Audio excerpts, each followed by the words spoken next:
You can reduce your risk of COVID-19 by cleaning and disinfecting frequently touched items and surfaces every day. These items include remotes, tables, counters, light switches, doorknobs, handles, toilets, and sinks. Wear disposable gloves to clean and disinfect. If you can see that the item is dirty, wash first with soap and water or another general cleaner. Then use a household disinfectant to kill germs. Follow manufacturer's instructions for application and proper ventilation to safely use the product. For phones or other electronics,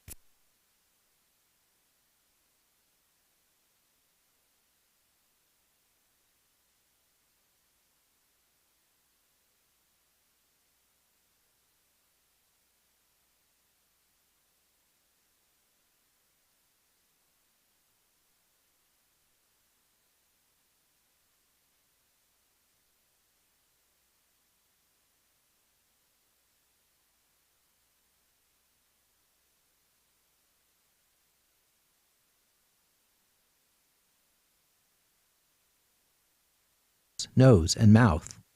Clean and disinfect frequently touched objects or surfaces, such as remote controls and doorknobs. Avoid close contact with people who are sick. And stay home if you are sick. Call your healthcare provider if you develop fever, cough, or difficulty breathing. For more tips, visit cdc.gov.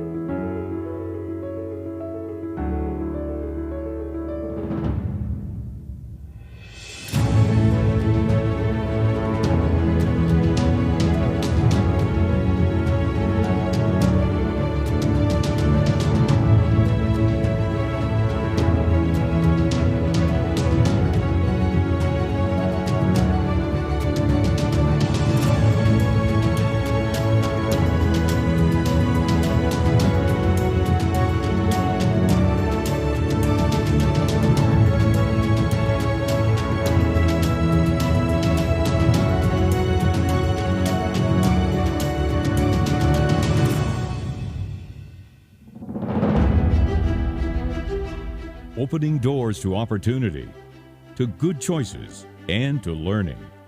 That's what high schools are all about. But an important part of the student's education lies beyond academics, in other kinds of classrooms, the ones called stadiums, gymnasiums, and school auditoriums. Here, the learning comes from interacting with others and from exploring personal limits. These are the doors kept open by member associations of the National Federation of State High School Associations. The NFHS represents more than 19,000 high schools in 50 states and the District of Columbia. Their programs impact the lives of more than 11 million students, as well as their parents, families, and fans. As the national leadership organization for education-based athletic and performing arts activities, the NFHS helps students to develop good citizenship skills and healthy lifestyles, and to take part and get set for life.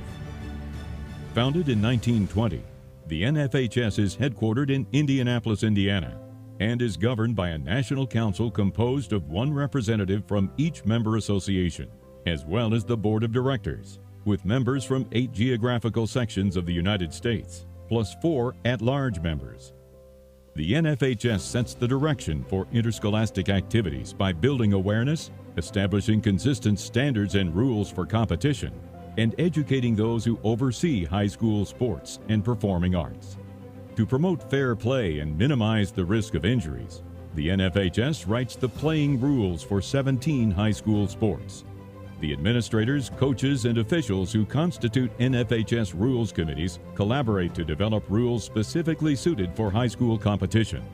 They do this through annual rules questionnaires, rules committee meetings, rules review committee meetings, and in-person and online national rules interpreters meetings.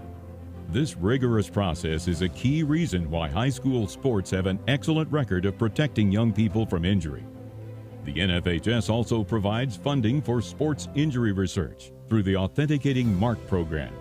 Products displaying this mark meet NFHS specifications for high school use, making athletics fairer, more consistent, and less hazardous. In response to concerns about health and risk minimization issues in interscholastic athletics, the NFHS created the Sports Medicine Advisory Committee. This group meets twice a year to assess risks in all sports and to update the Sports Medicine Handbook. In addition, the NFHS has an ongoing injury surveillance program and collects data from across the country. Of particular note are the proactive efforts of the NFHS in concussion education and management. The athletic trainer said you've done a good job following your return to play protocols since your concussion a couple of weeks ago. Is there a problem? Not with Including that. the acclaimed, popular, and free online course, Concussion in Sports, What You Need to Know. The NFHS offers many other useful publications, some in print and some online. Its flagship publication, High School Today, is distributed to the superintendent, principal, athletic director, and school board president in every high school in the nation, keeping educators informed about issues related to interscholastic activities.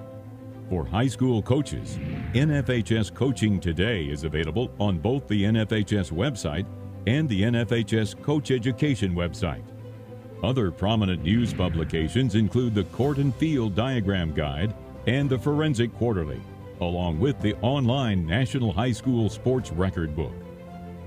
In addition to the largest meeting in the nation for athletic directors, sponsored jointly with the National Interscholastic Athletic Administrators Association, the NFHS assembles educational leaders at the NFHS Winter Meeting and the NFHS Summer Meeting. One of the highlights of the summer meeting is the National High School Hall of Fame induction ceremony. The NFHS established the Hall of Fame in 1982 to recognize individuals who make outstanding contributions to interscholastic athletics and the performing arts. The more than 450 inductees represent a truly lasting testimonial to these great American traditions. The NFHS also annually sponsors National High School Activities Month in October to spotlight the individual and collaborative efforts that make sports and performing arts so important in education.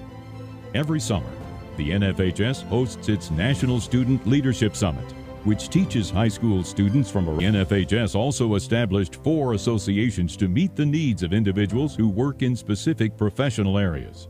These include associations for athletic coaches, for officials, for music directors, and for speech, debate, and theater coaches.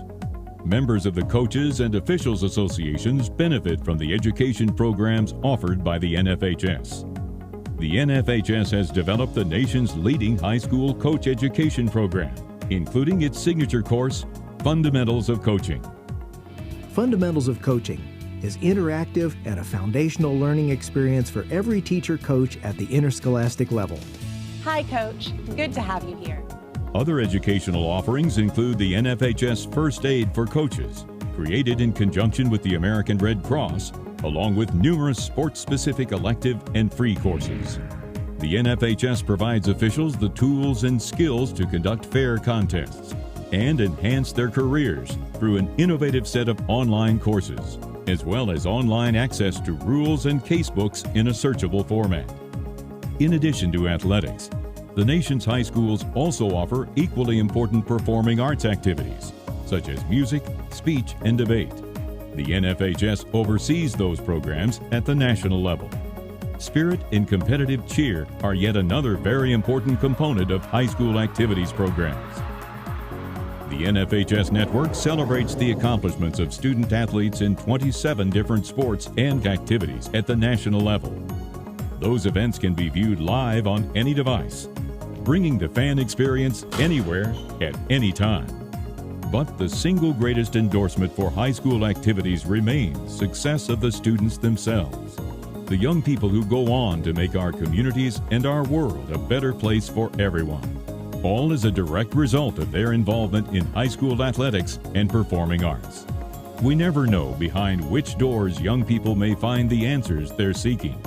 That's why so many people are committed to keeping those doors open.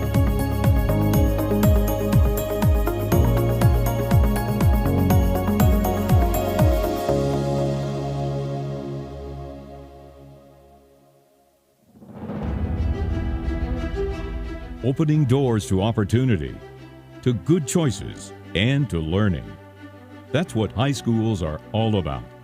But an important part of the student's education lies beyond academics, in other kinds of classrooms, the ones called stadiums, gymnasiums, and school auditoriums. Here, the learning comes from interacting with others and from exploring personal limits. These are the doors kept open by member associations of the National Federation of State High School Associations. The NFHS represents more than 19,000 high schools in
constitute NFHS rules committees collaborate to develop rules specifically suited for high school competition.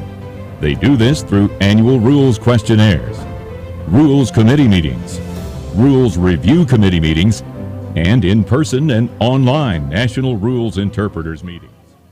This rigorous process is a key reason why high school sports have an excellent record of protecting young people from injury. The NFHS also provides funding for sports injury research through the Authenticating Mark program.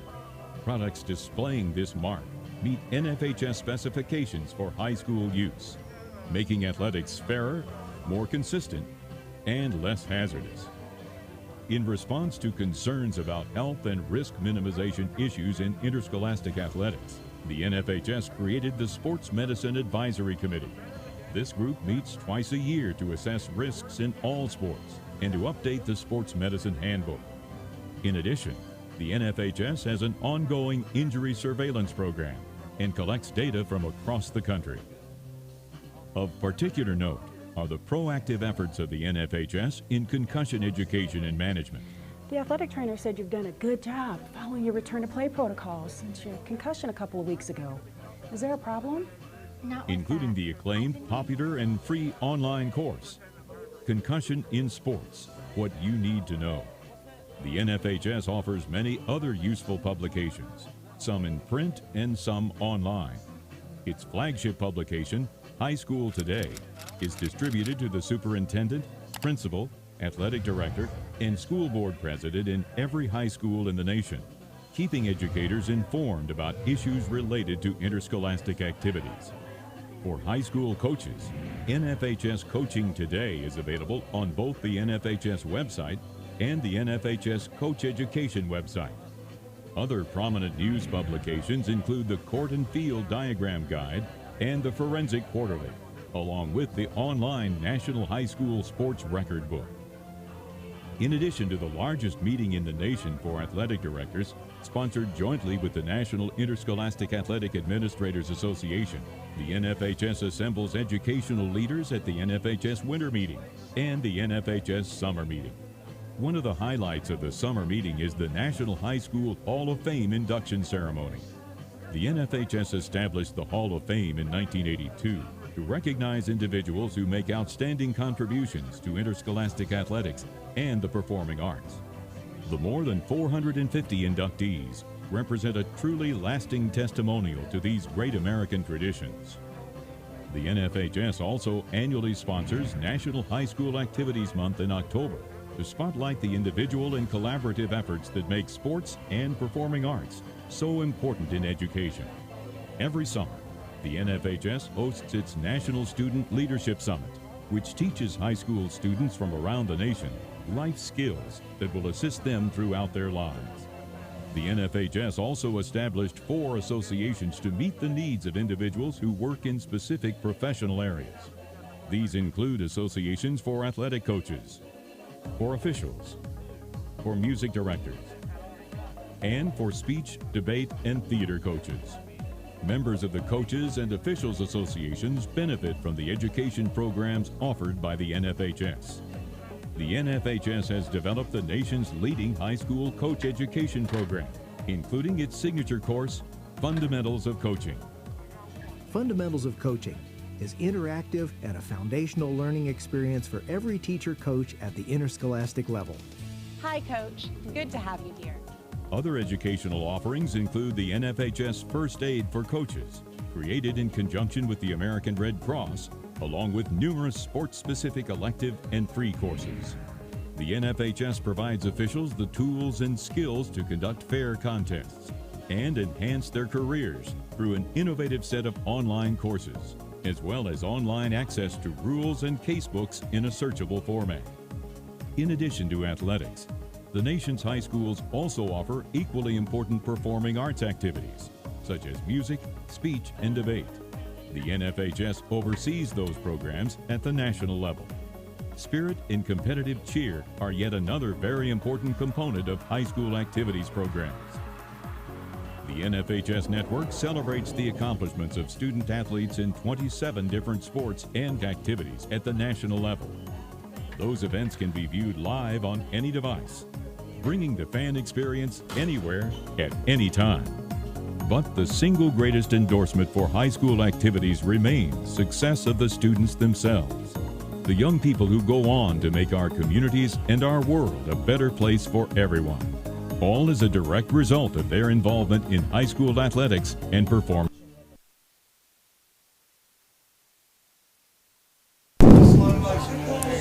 Test, test, test, test, test, test. Can't hear you. I can't hear me either. Test, test. Oh, God, that's nasty. Test, test, test, test. I can't hear you in the headsets. Hello, hello. I can hear Brett now. Keep on talking. I can hear Brett. Yeah, I got you now. I got you. Test, test, test, test. 1, 2, 1, 2. Testes 1, 2, 3. We are live. Okay. So we are testing streaming. 1, 2, 3. Testing. And we're not going to be looking for a ball washer either. So. All right, here we go, baby. Week 2 of high school football coming up here live on the Kelly Jones Facebook Network. Live on YouTube. Live on YouTube. Love it. Hey, going out national. International, baby. I'm excited. I started actually watching a little bit of ours from last week, trying to do a little critique, and then I got like frustrated, and I said, well, I better turn it off. Well, kind of love those black on gray numbers. Yeah, and they actually look a lot better closer up, but, you know, from further distances and stuff, they sort of blend in together. So maybe. I was actually going to say something to Coach Dove about it, but I didn't want to. So maybe if we clean these windows. Yeah. They did put the window back together, so that was good. Okay, cool. Well, at least it's not raining.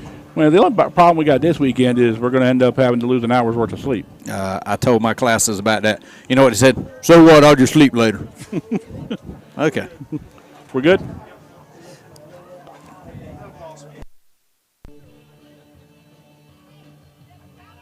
May find the answers they're seeking. That's why so many people are committed to keeping those doors open.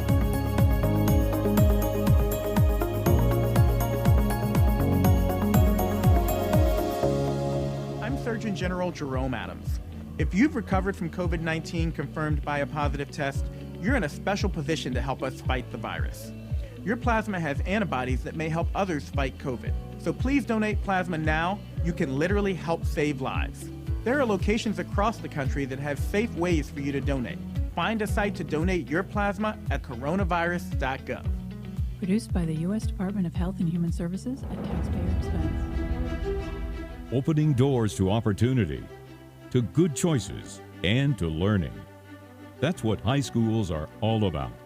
But an important part of the student's education lies beyond academics, in other kinds of classrooms, the ones called stadiums, gymnasiums, and school auditoriums.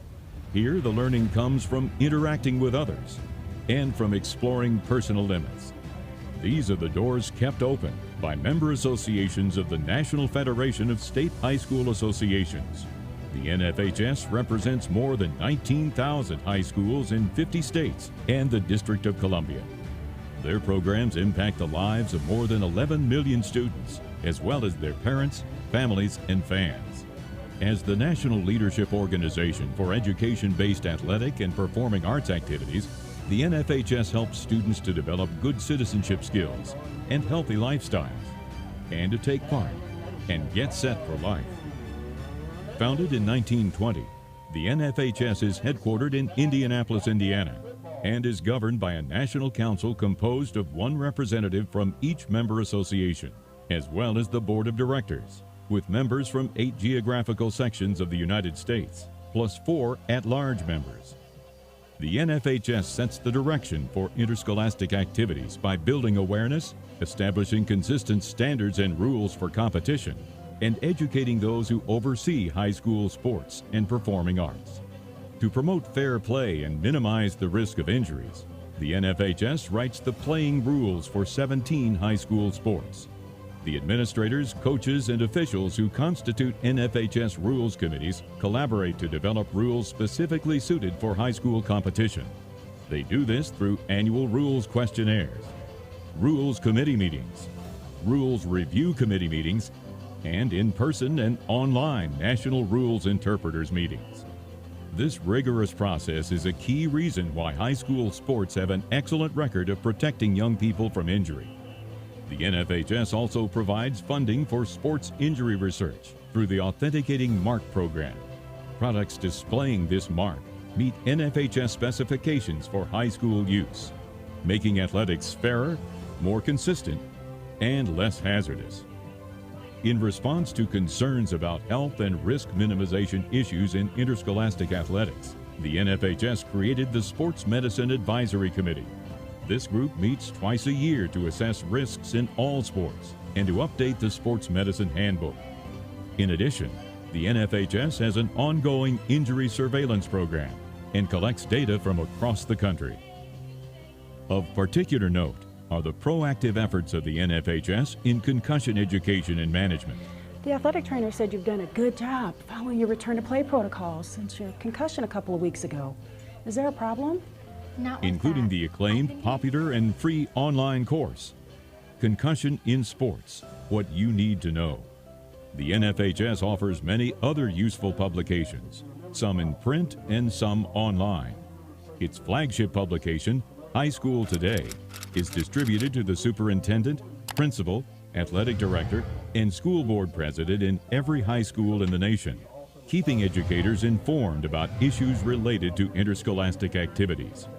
For high school coaches, NFHS Coaching Today is available on both the NFHS website and the NFHS Coach Education website. Other prominent news publications include the Court and Field Diagram Guide and the Forensic Quarterly, along with the online National High School Sports Record Book.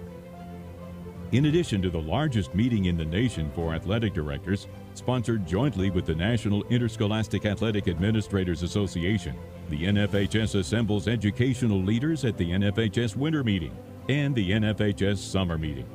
One of the highlights of the summer meeting is the National High School Hall of Fame induction ceremony. The NFHS established the Hall of Fame in 1982 to recognize individuals who make outstanding contributions to interscholastic athletics and the performing arts.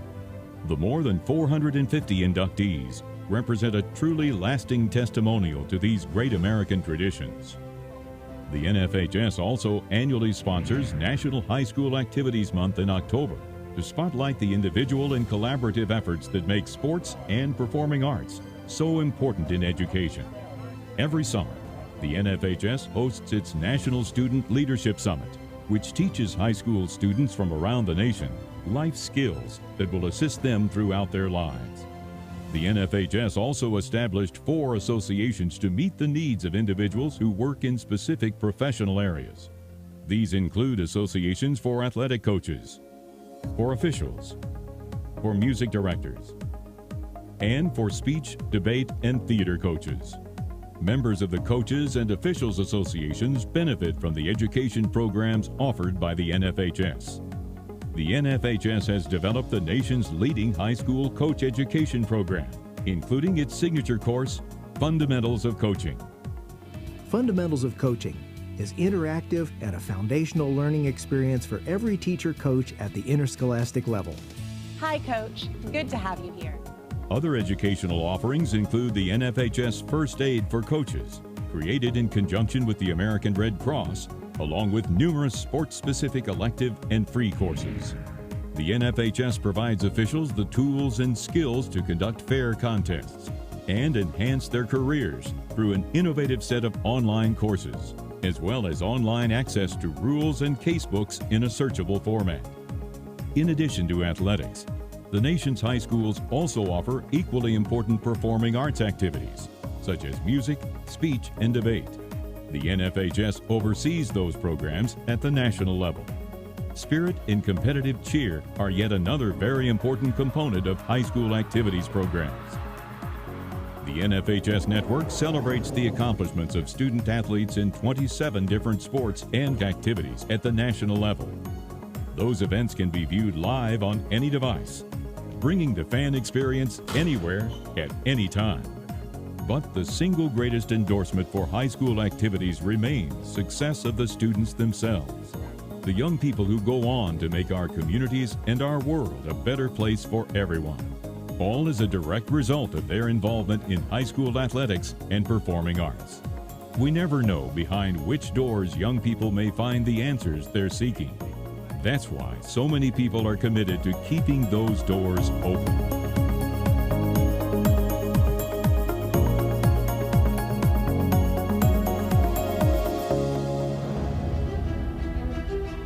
Opening doors to opportunity, to good choices, and to learning. That's what high schools are all about. But an important part of the student's education lies beyond academics, in other kinds of classrooms. The ones called stadiums, gymnasiums, and school auditoriums. Here the learning comes from interacting with others and from exploring personal limits. These are the doors. Number 64. Good evening, ladies and gentlemen. Once again, it is Friday night, and it's time for the high school football game of the week. The Golden Knights of West Bladen travel to Civitan Stadium to take on the South Columbus High School Stallions. Once again, Brett Burrows and I on the call, and we look forward to an absolutely perfect night for high school football, Brett. Well, here we go, 2 in a row here at the OK Corral. Watching the Stallions again in March, you know, it's a little bit different. Great feeling night, man. It feels awesome out there. It feels like the first part of a football season, but it's just the wrong time of year. And, everybody's excited. West Bladen's fielding a big team over there, and, South Columbus is trying to get, a win after that loss last week. Both these teams had a pretty close loss, so I'm expecting a good, hard-nosed hitting ball game this week. And apparently the boogeyman is playing here in the booth as the lights are going on and off. So I thought I was at the club. Now, Brett's missing his strobe light and a mirror ball, but he remembers his disco days. And if you can hear in the background, the old Back in Black's playing, so you know what that means. Sounds like the Stallions getting ready to, take the field for this home crowd here. Little capacity, little shy tonight, but hey, maybe they'll start coming in. You know what they say?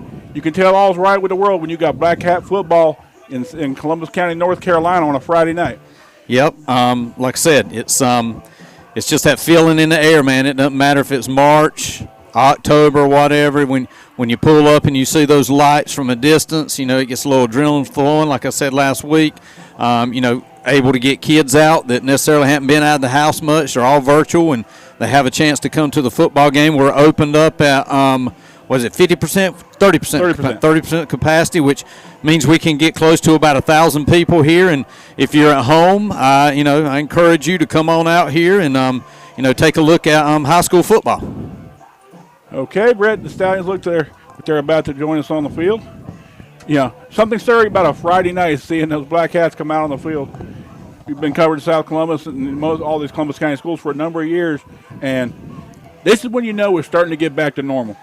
Yeah, and we need little things like this as a community to to have something for people to do, to have something for people to rally around with.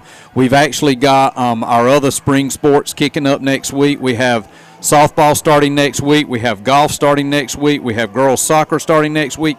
And we have boys tennis starting next week. So we got 4 other sports here at South Columbus starting, and we're full steam, baby. Stallions taking the field for the second time this season. Brett, we talked about it last week. The Stallions told us that we're not who we're going to be. We're not who we want to be yet. We're not who we could be. But this week, all systems go. You know, all players available.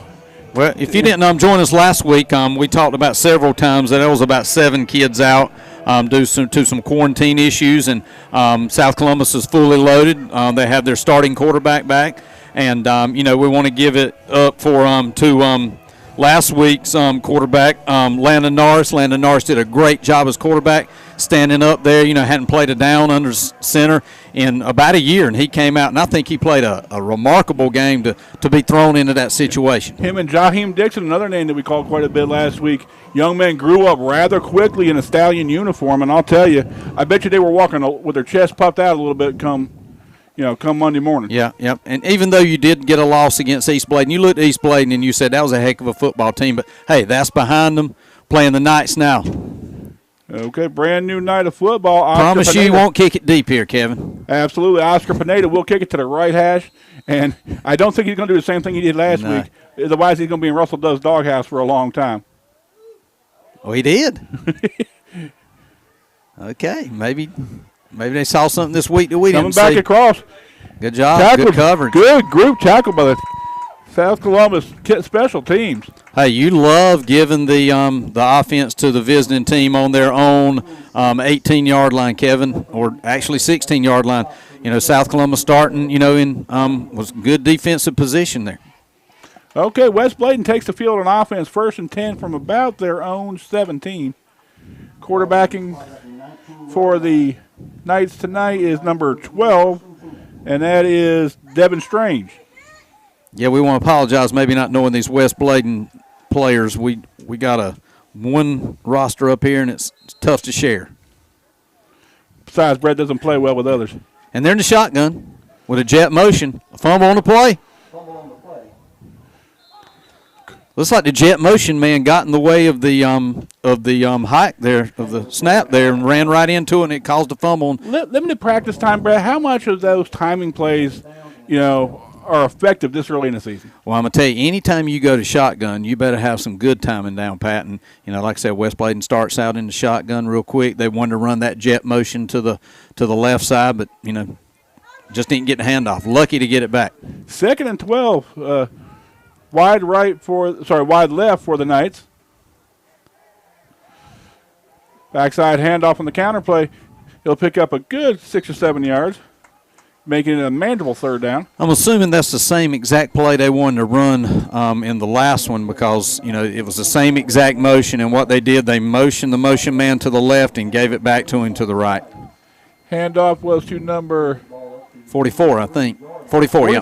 That's a lot of yards, young man. For 44, Demarius Robinson playing fullback tonight for the Knights. And I think we see early what the Knights want to do is, ground and pound with that big fullback and use some misdirection to get these defensive linemen moving left. I did hear they will put it in there a little bit, though. We'll see what happens there.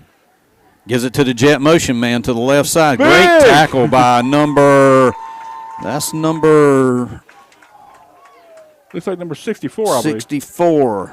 64 is Chandler Vereen.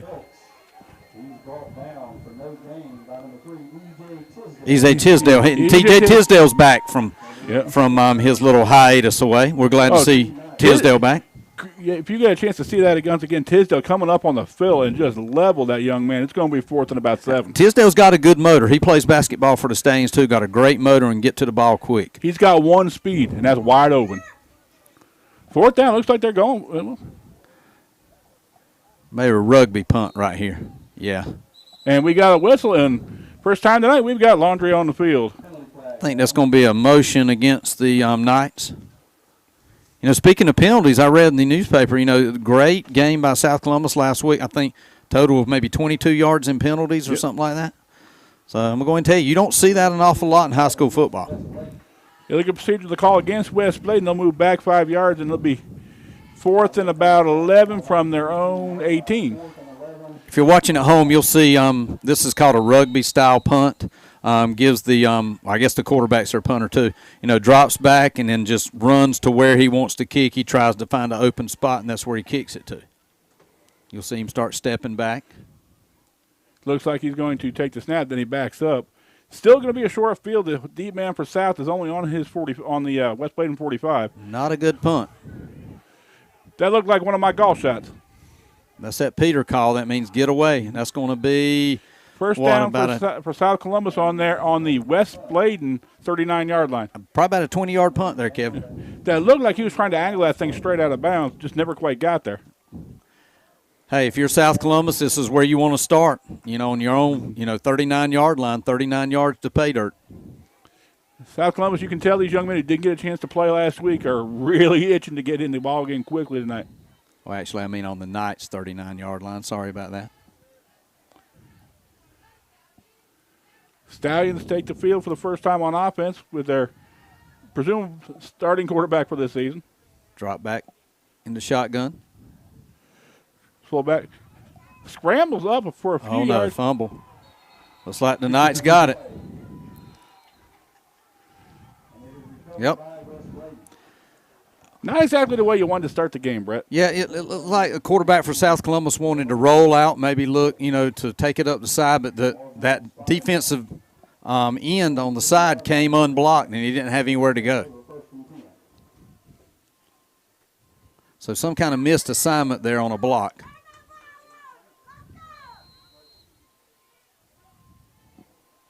Okay, second possession for West Bladen. South only having the ball for one play.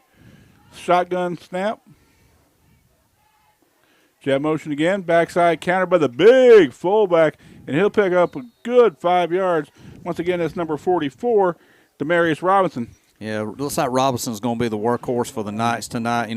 Ground and pound, as you talked about earlier. You know what, Kevin? If you can get 4 and 5 yards per down, they're going to keep doing it. We'll see if South Columbus makes some kind of adjustments up the middle on this number 44.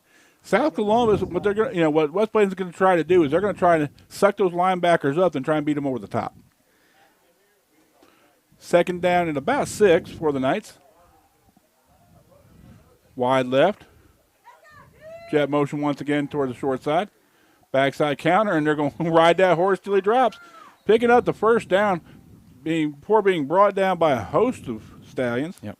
What that jet motion does, it makes everybody freeze and look to that opposite side, and you just give it back to the weak side to that running back there. Good play. It's the second time I've seen that happen, and I'm sure that Coach Dove's going to, make some kind of adjustment on that.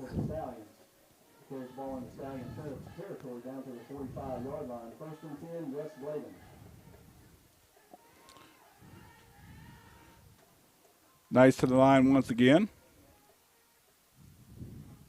There's a counter back to the other side. Talk to us a little bit about tonight, Brett, the importance of the backside linebacker staying home and reading his keys. Well, each linebacker has a certain back responsibility. Each linebacker is focusing on one, the fullback, halfback, whatever. And you can't see that, he's motioning this way. You cannot be faked out. You just got to stay with your own person. And, it's called stay home. Stay home on your man. And, South Columbus, did a pretty good job on it that time. How hard is it for a high school ball player to be disciplined enough to stay home? You can once you get some reps under you because, everybody, runs to the ball. You remember when you played, elementary school, everybody ran to the ball. You definitely can't do that here. Backside jet motion on the counter. Going to try to swing it all the way to the outside. Good play by the defensive end and outside linebacker of South Columbus. Tisdale's coming up and popping tonight. He's seeing that jet motion's coming across. He took a great angle, and he actually made a good pop there for no gain. Here's the deal. If you're the outside linebacker and you're honoring your responsibility, that backside defensive end and linebacker should be able to stay home, and you should be able to defend that pretty well. Yeah. Easier said than done, though. But everybody has a job on that field. Everybody's got a responsibility out there, and that's why you go to practice is to know your responsibility. They've seen this in practice. They know what West Bladen runs. 3rd and 8 for the Golden Knights on the South Columbus 43. Look for that counter again. Here comes the pass. Roll to the right. Stops and drops. Interception. Going the other way is South Columbus with the interception. Is that Tisdale? I think it is, yeah. That's Tisdale doing it all, selling popcorn, selling drinks. He may even give the referees some water at halftime. Who knows? Welcome back to high school football, E.J. Tisdale. Tisdale not liking having to sit last week, and he's going to make the most of his opportunities tonight. Couple of quick solo tackles and a turnover. You know, Tisdale's waited his turn. It's his senior year. He's waited his turn, and, you know, it's time for him to shine. He's done a great job here tonight. And I do believe that is Trayshawn Gray at quarterback. I think so, yep. Backside counter, takes it off to the right, cuts it up, looking to get big yardage. Is number 7 for South Columbus. Elmore. Deonta Elmore. Elmore had a nice ball game last week. We called his name an awful lot last week, especially in the first half. I mean, South Columbus young, but really, you know, some of those, you know, new ball players got some good reps last week. Yep. He did a good job reading his blockers. You know, hit the 4 hole and then turned it up to the outside and gained about 12. First down Stallions on the West Bladen 44. South Columbus once again in West Bladen territory. Looks like a double wing, 1 setback. Hand off up the middle, cuts it out to the outside. I think that's Elmore again. Looks like he gained about 4. Elmore on the carry before being brought down by number 76, Nathan Carter. No, sorry, number 75, Deontay Lacey. Second down and the manageable distance. It looks like about 6 for the Stallions. And you see the holes opening up there. Yeah, Brett. you see South Columbus offensive line is doing a great job. You can drive a Mack truck through that hole right there. Great job by the offensive line. They don't get a lot of shout-outs, but these guys, you know, was the heart and soul of South Columbus's team coming back, the offensive line, and it's showing right here. Another double wing or double splits. Quarterback keeper by Gray takes it up, picks up big yardage all the way down to the West Bladen 26, and another first down for the Stallions. You can already see right now that, you know, South Columbus has added something else to their offense from what they could not do last week. So, you know, this is what they worked on all off season.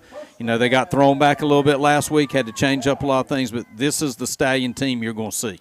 And I'll tell you, I think what they've got this week as opposed to last week is that new grade of speed. Once again, the counter backs inside, picks up about 8 or 9 before being tackled by the night secondary. You know, I don't want to speak too soon, but it looks like already South Columbus is looking like a well-oiled machine on this offensive drive. Knight's going to take a timeout, Kevin. Yeah, I think they've seen that South Columbus running a little bit too much. It's going to be 1st and 10 for the Stallions on the 18 of West Bladen. And this, if you're South Columbus, this is where you see if they've grown up from last week, Brett. Here's that interception right here again they're showing you. Just steps up, steps in front of the pass, and, you know, has the ability to pick it off. Lost his feet a little bit. If he'd have kept his feet there, it might have been 6 the other way. Absolutely. And we'll take a look at this run here.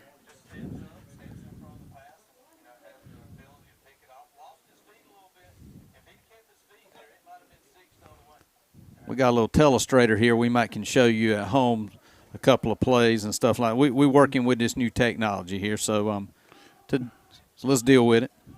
Okay, we are coming back to live action. We'll get to this as quickly as we can. We'll try and draw up some of these plays when the action slows down a little bit. Great take the offense once again. 1st and 10 for the Stallions on the 18. Fakes the counter backside. It looks like he will go all the way for the South Columbus touchdown. That's speed right there, Kevin. You can't teach speed. What did they say? Speed kills. Speed kills, and you can't teach that. South Columbus with a person at Trayshawn Gray with an 18-yard touchdown. And as you can see, this week for the Stallions, they have the ability to break a 20, 30-yard play. Last week, they were 5, 6, 7 yards and really couldn't get that big play going. If you'll follow the arrow, Brad, you'll see that he's going to fake the handoff mesh right here, and we'll pull this up after the extra point.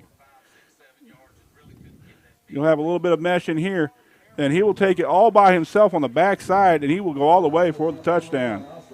Pineda puts it through for 1. That's going to be 7-0 South Columbus.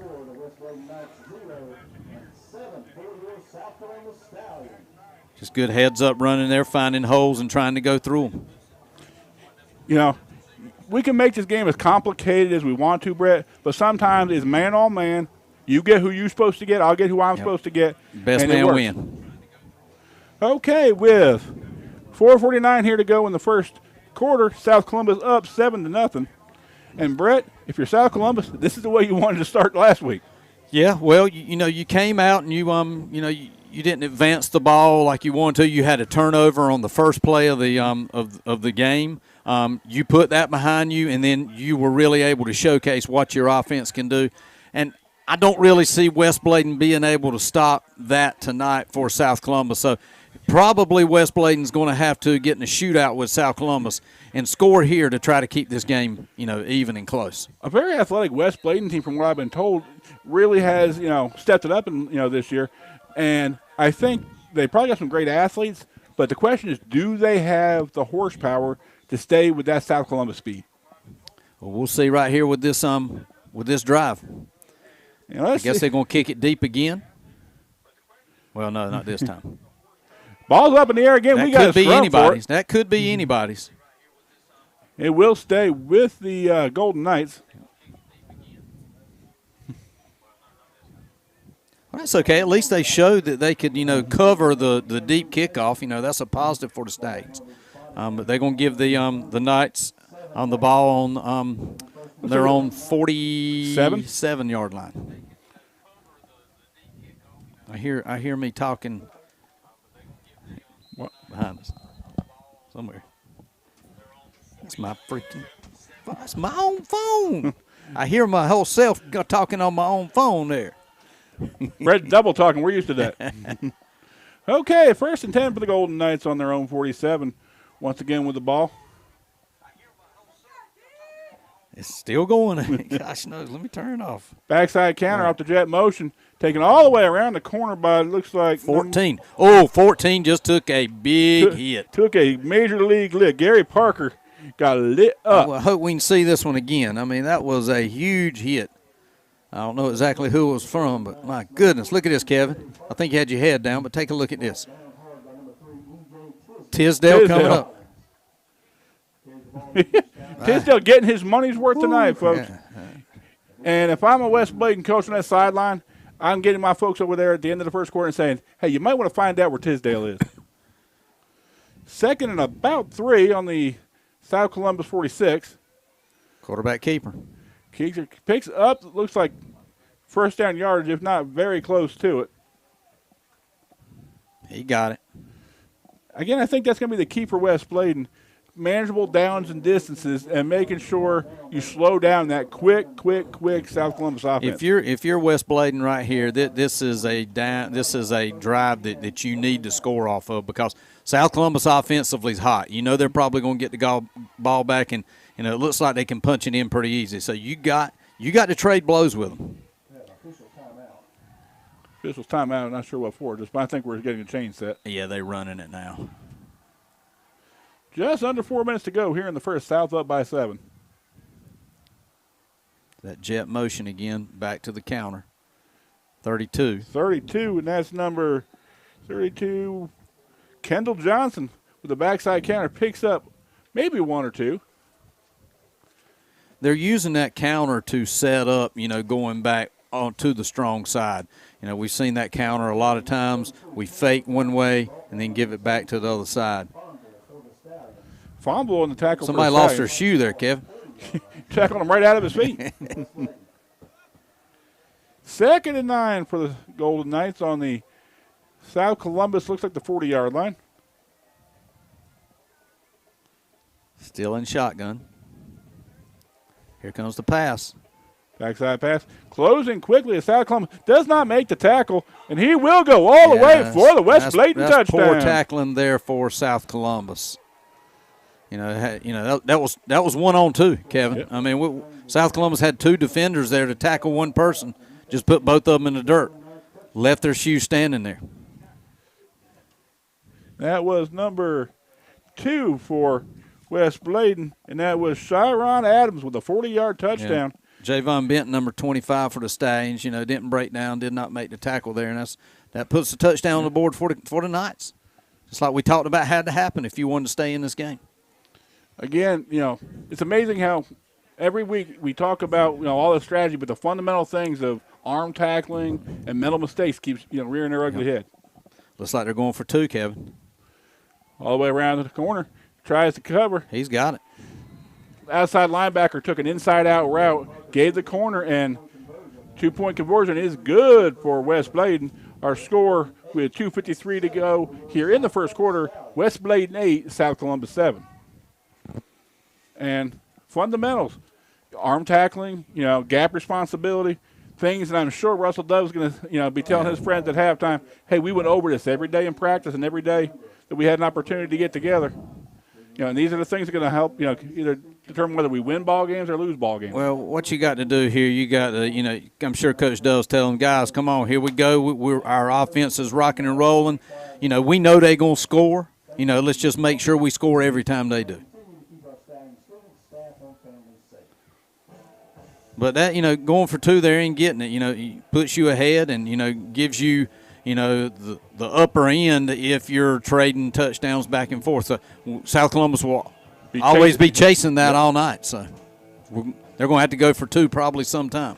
Got to credit the heart of these young men from West Bladen. I mean, haven't been down for a couple of years, with their football program. I mean, they went toe-to-toe with Fairmont last week and stood toe-to-toe with them to the very end. Right. And it looks like they're going to be here all night to play against South. And if you don't know, Coach Dove coached this West Bladen team for many years over there. So this is a team that he definitely wants to beat. Now, do you have the head coach's name for West Bladen? I can't remember who it is this year. It's not on there. Maybe somebody on Facebook can I got it. Can text it to me. All right, here we go. Kickoff. Will they kick it deep or will they kick it short?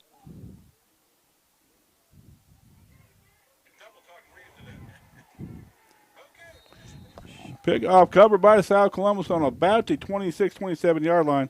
John Sherman's the head coach this year.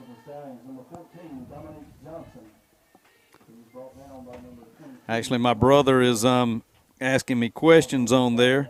Basically, we're playing football now because we postponed it from the first part of the year, and this is the season in which the North Carolina High School Athletic Association decided that we would play football. We're playing football now because we postponed it from the first part of the year, and this is the season in which That's not me. That's me. That's you. We're listening to ourselves. That's another counter play by the South Columbus Stallions. Once again, Stallions hat on hat, just taking the ball and getting big chunks of yardage. Elmore again. Have we seen the freshman? Shaheem Dixon from last week. Have we seen him run the ball in? Haven't seen him yet. Okay. Maybe saving him for the second half. I mean, that's the great thing about, if you've been a Stallion fan like we have for a number of years, Stallions just continue to have, reserves in that corral and just like new Corvettes and new sports cars with those hot engines.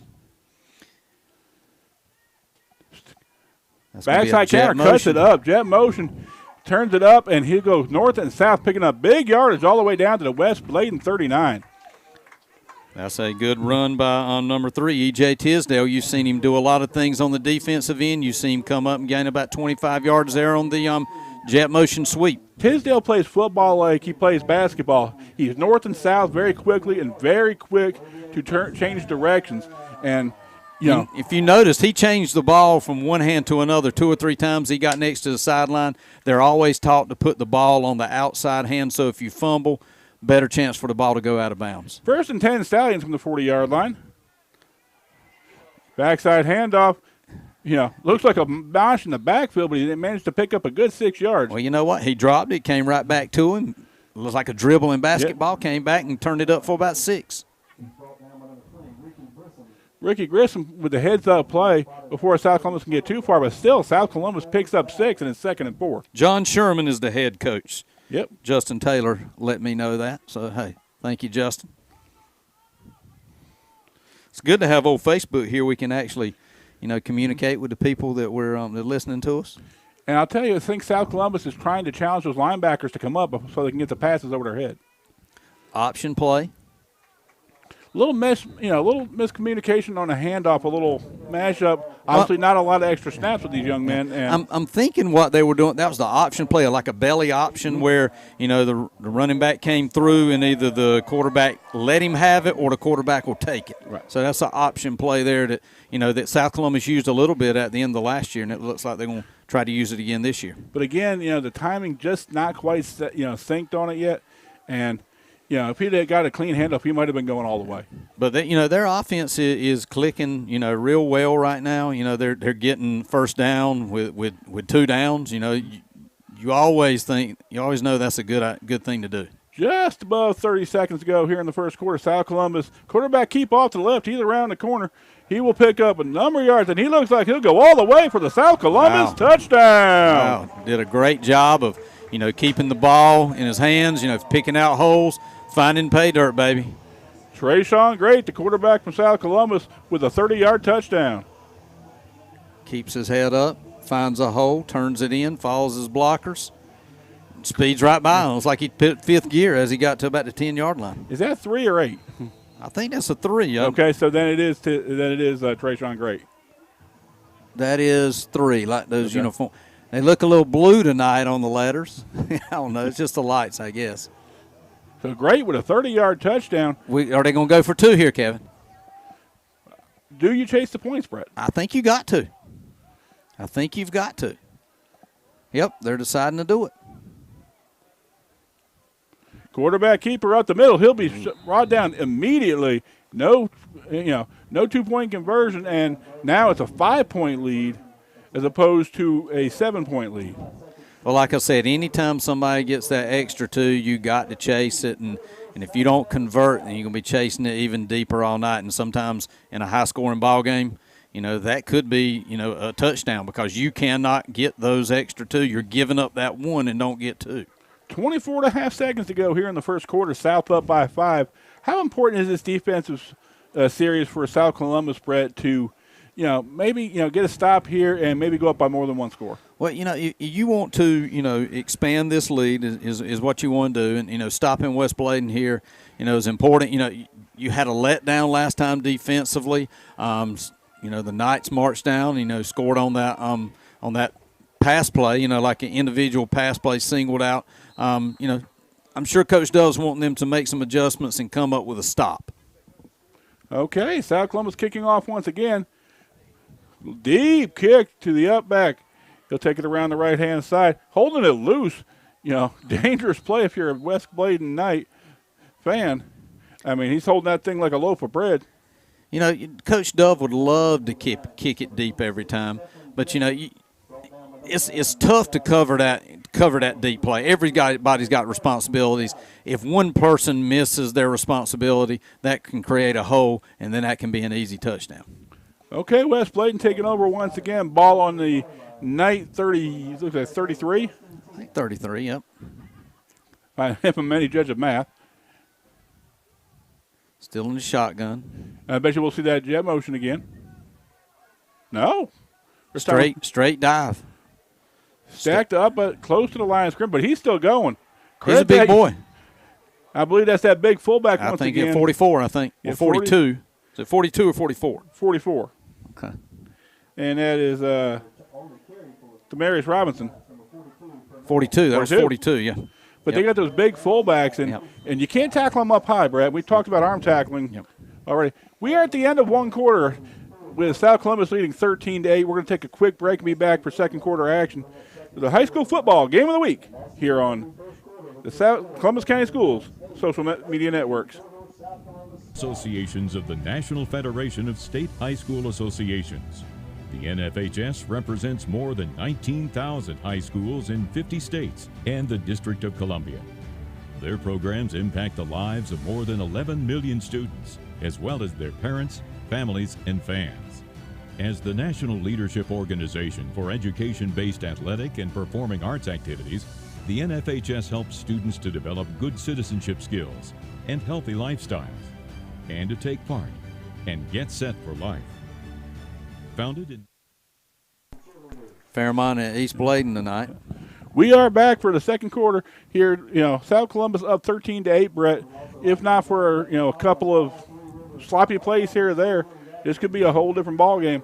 If you're South Columbus, talk to me about how important this defensive series is. Well, you want to stop. Defense is a big part of South Columbus Stadium football. For years I've been here, 26, 27 years, and we've always focused on, defense. And, that's where you're going to get a lot of your wins from. So right now Coach Dove is challenging these boys to get that stop on this offensive series. Okay, we are once again in. We got a TO right out of the quarter. That is very odd, but you don't often see that coming out of the quarter break. You may have had too many people on the field, possibly, or you didn't have the right personnel in there. If you see something that situation you don't like, it's a 13-8 ball game. This is when you call it, because if it gets out of hand, you don't need those timeouts. So, I'm sure he had a good excuse on why to call that. We don't know, but. Okay, Brett, let's put you in the defensive huddle. How do you stop that jet motion and those counters and that big fullback? Defensive ends. The defensive ends cannot get pinched down. And what West Bladen's trying to do, they're trying to turn those defensive ends in. And defensive ends just got to keep their hands up, shuck those defenders, and just defend that sideline. Okay, 2nd and 6 from about the 39. Jet motion once again. Backside counter. He cuts it up, and he will almost break it, Brett. Nice tackle by E.J. Tisdale to probably save a touchdown there. Maybe that's why they called timeout, because he saw something and he thought it. And Tisdale actually made a great tackle there, or that's 6 the other way. Or he's still running. You take a look at it here. Tisdale's going to come up, luckily, because there's nobody else there. 1st and 10 Golden Knights on their own 49-yard line. And the exact thing we said couldn't happen, Brett, just happened. South Columbus got pinched, and they also didn't get across the line of scrimmage, and they're playing defense on their heels. Franklin Davis just texted me 24-0 East Bladen over Fairmont. Big defensive play by that line from South Columbus, and a big loss for West Bladen. That's what you want there if you're South Columbus. West Bladen made a big play there, and South Columbus comes back with their own. And I'll tell you, Zach Fomble from his defensive tackle spot laid a lick, on that offensive ball carrier, and it's 2nd and looks like about 13 for West Bladen. Like I said earlier, the line for South Columbus is their strongest part of their game, and there's a bunch of seniors on that line, and they're ready to play. I'm a former defensive line coach, and I told my kids that you can kill anything with defensive penetration if you mess up what they want to do. 2nd and long once again for the Golden Knights. Drops back to pass. Deep. He's got him. Oh, just took a bit too far. Actually took a bad angle there. The pass was there. Just the receiver took a bad angle there. Pass intended for number 3, Hunter Elks. And South Columbus got burned. If you're credit West Bladen, if you're watching the film from last week, they saw South got burned on some of those long passes. You see right here the receiver just basically turned the wrong way. And he's going to be dreaming about that one for at least a couple of days. Because the defender was beat there. I'll tell you that. He had a couple of yards at least on his defender. 3rd and 13 for the Golden Knights, just outside of South Columbus territory.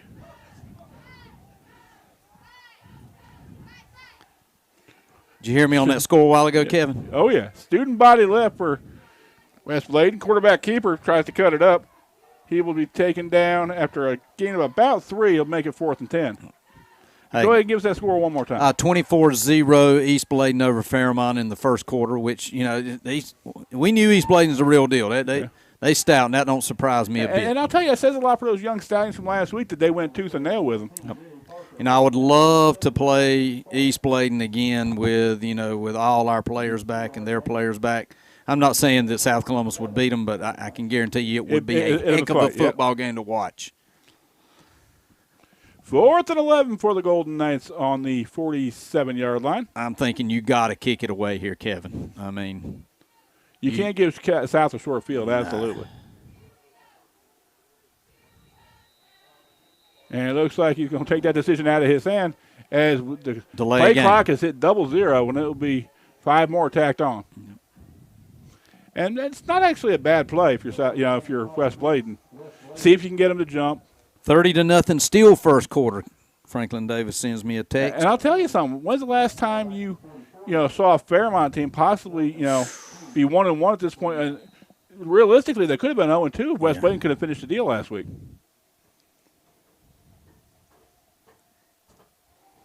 Long active pass, change it a country mile. Oh my goodness! And caught.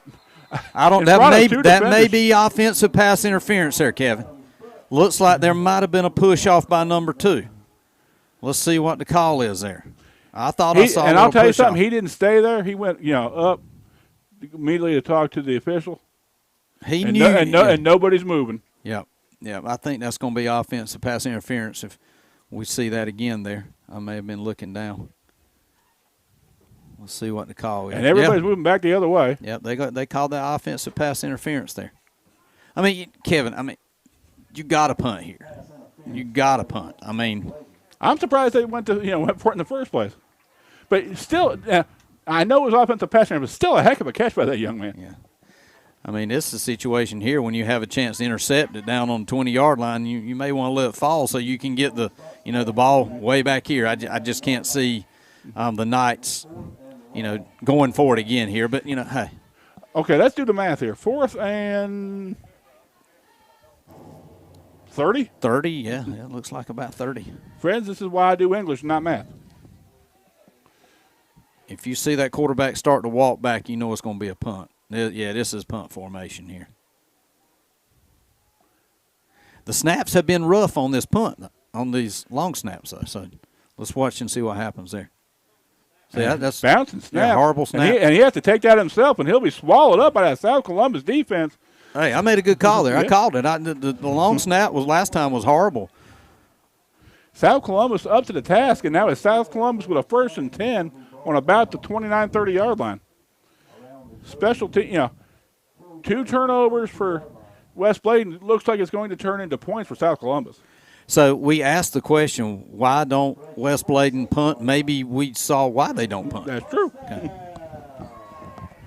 Stallions first down with a short field, 9:12 to go here in the first half, heading, very soon into the red zone, and looks like they'll try to go up by 2 touchdowns.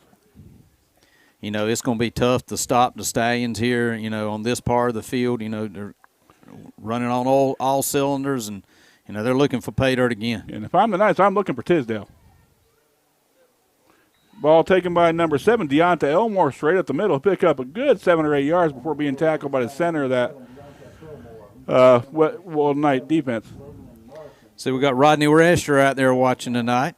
Thank you for joining us. Longtime Stallion supporter. If you ever get a chance, Rodney's a good fellow. You get a chance, go see him. He'll take care of the him. hog eradicator. The eradicator. He's gonna love that I said that. Second down for the Stallions. Tries to go east and west, and I'll tell you, lucky to get that ball back. Brett, you and I talked about this with the young Stallions last week. These running backs want to try to go east and west. They get away with it in middle school. And they just can't do it in high school football. No, they cannot. And we saw last week that a lot of our South Columbus's young kids tried to extend it to the sideline and get around the end. That's not the way plays are designed. Plays are designed to go run the ball about 8 yards and then cut it up into a seam. And these young kids will figure that out over time.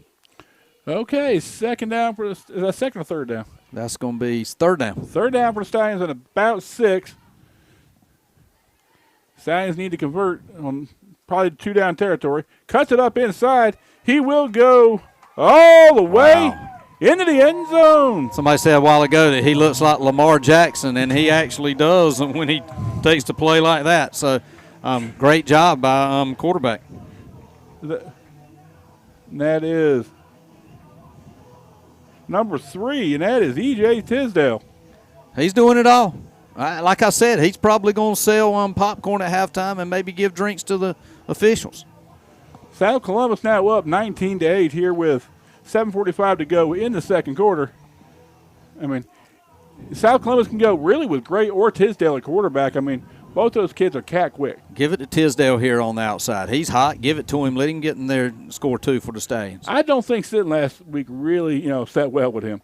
Maybe look to dump it to E.J. Tisdale on this wing here. Great behind the snap. Rolls out to the right side, throws the pass.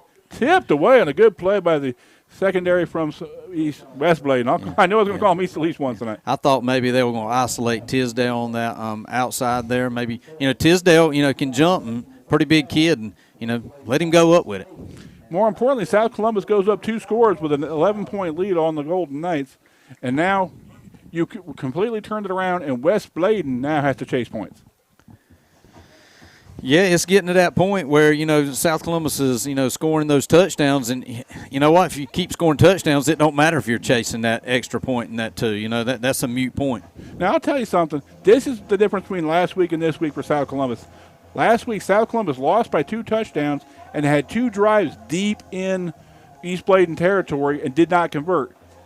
South Columbus has a couple short fields early here in the first half, and they've converted both times, and it's given them an 11-point lead. Yeah, I talked to Coach Dove this week about last week's game, and he said it was, very disheartening that you run 10 minutes off of a clock and you actually come up empty-handed on the scoreboard. And he said that was just, a blow that his kids could not get over, not scoring. And he gave kudos out to East Bladen. He said they're a really good football team, but he said they were ready, tonight for these Knights. South Columbus about to kick off, going from right to left at this point. Going deep again. Deep kick. Probably the longest kick I've seen in the South Columbus. And it falls on it. Deep. Looks like inside the 10-yard line. Cornelius Esters wants that one back.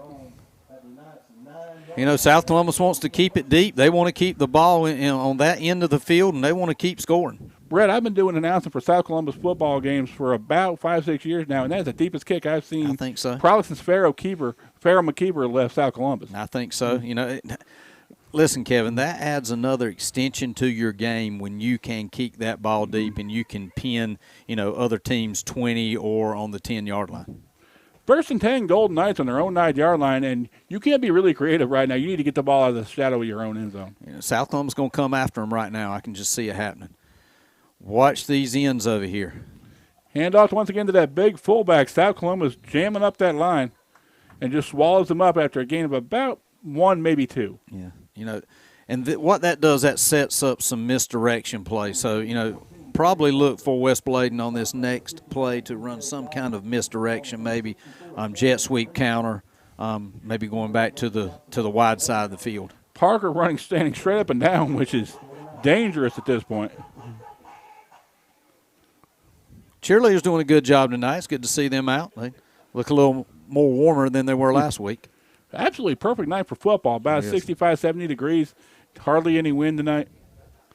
Wide right, full house backfield for the Knights. Backside counter, he cuts it up, picks up a couple of yards. Actually, looks like he might get close to first down yardage. Well, see, they ran that first down play to set up that play right there, Kevin. I used to coach football for about 12 years here. I coached under the great Jack Holly and the great Joey Price. Those were some good old days back when South Columbus football was like, a perennial powerhouse in the state. Not that they aren't now, but back in the day, they were Eastern Finals, state championships, stuff like that. But still hadn't got that elusive state championship yet. 3rd and an index card for South Columbus. Quarterback keeper off to the right-hand side. Quickly filling in South Columbus. Didn't need much, didn't get much, but he got enough. He got it. But you knew West Columbus was going to go for it, even though if they didn't get the first down there. Even though they weren't playing until Saturday night. Yeah, seriously. So, West Bladen got the first down, though. Yep. Well, my fault. West Bladen. That's okay. Hey. If I can call him East Bladen, you can call him West Columbus, all right?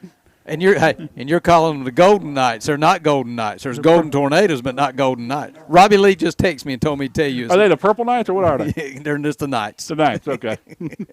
That's okay. Hey, shout out to Robbie Lee.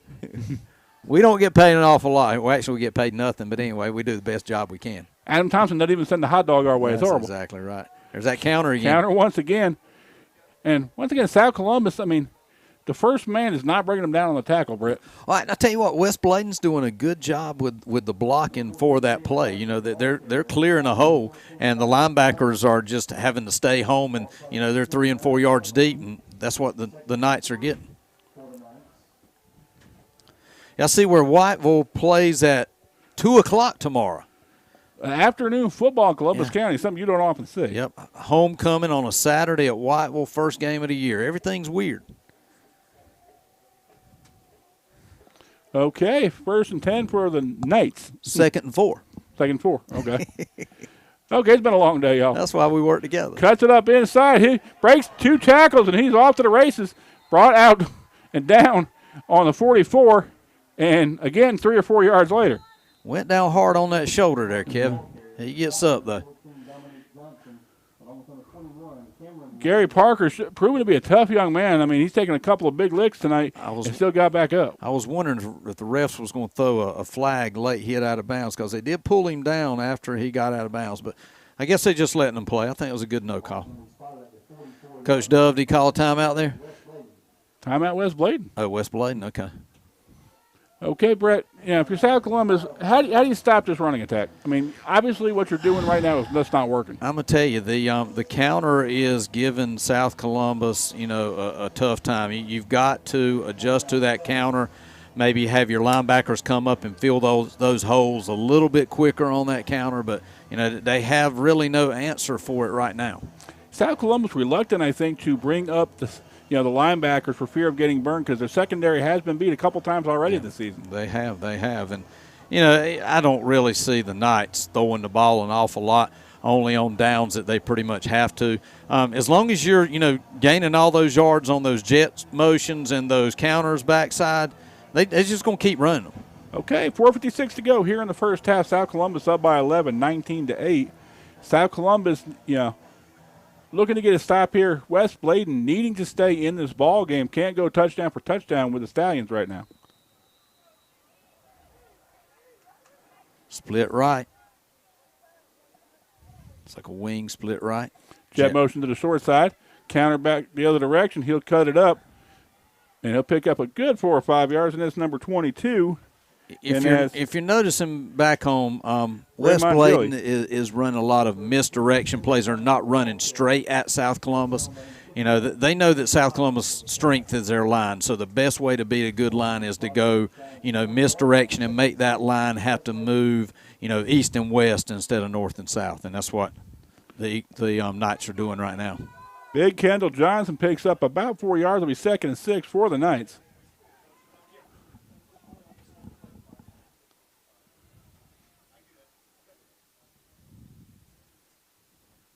Little misdirection in the backfield caught by South Columbus.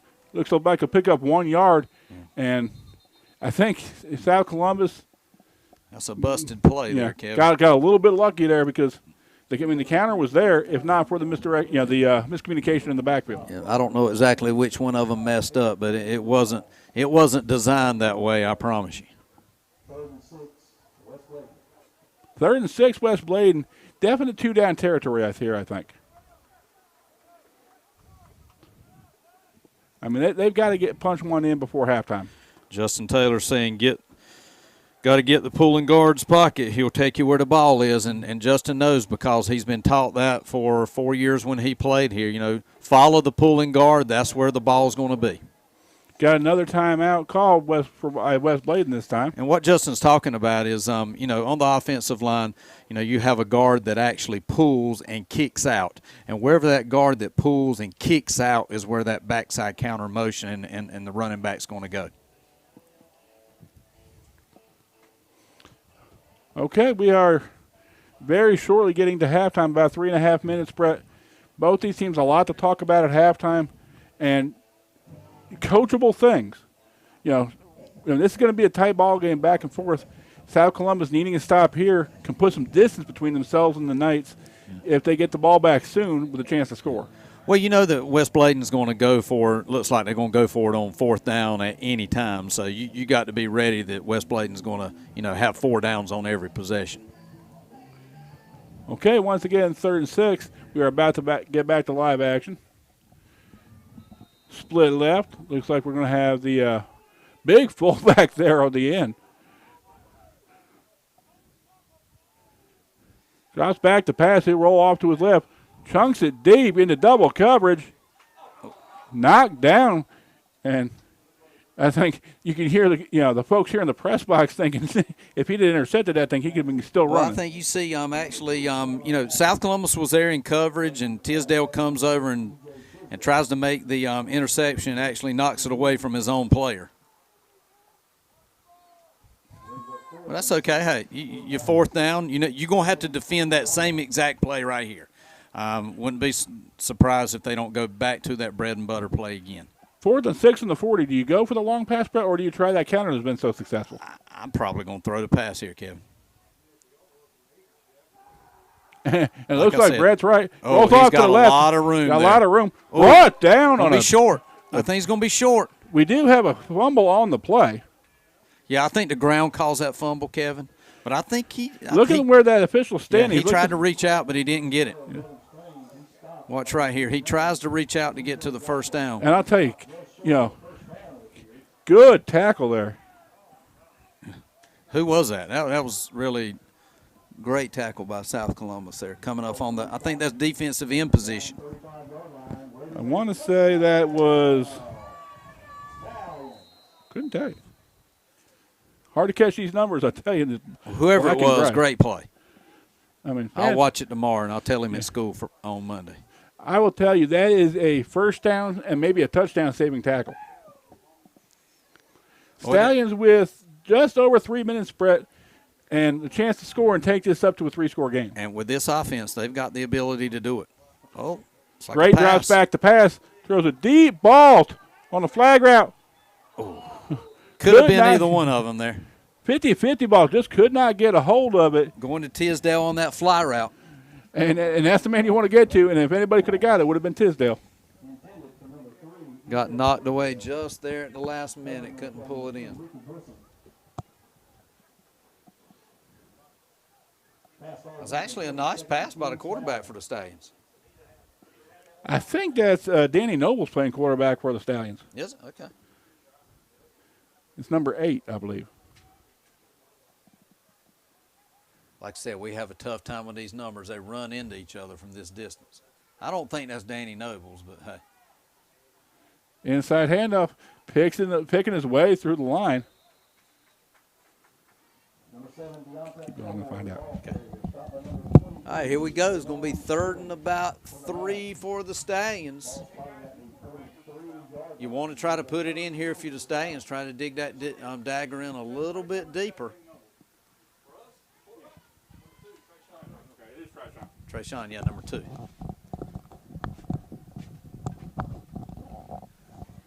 Inside handoff for the Stallions once again. He'll pick his way. He'll move the chains and stop the clock, Brett. That's almost just as important. Quarterback just keeps it there and takes it up the middle.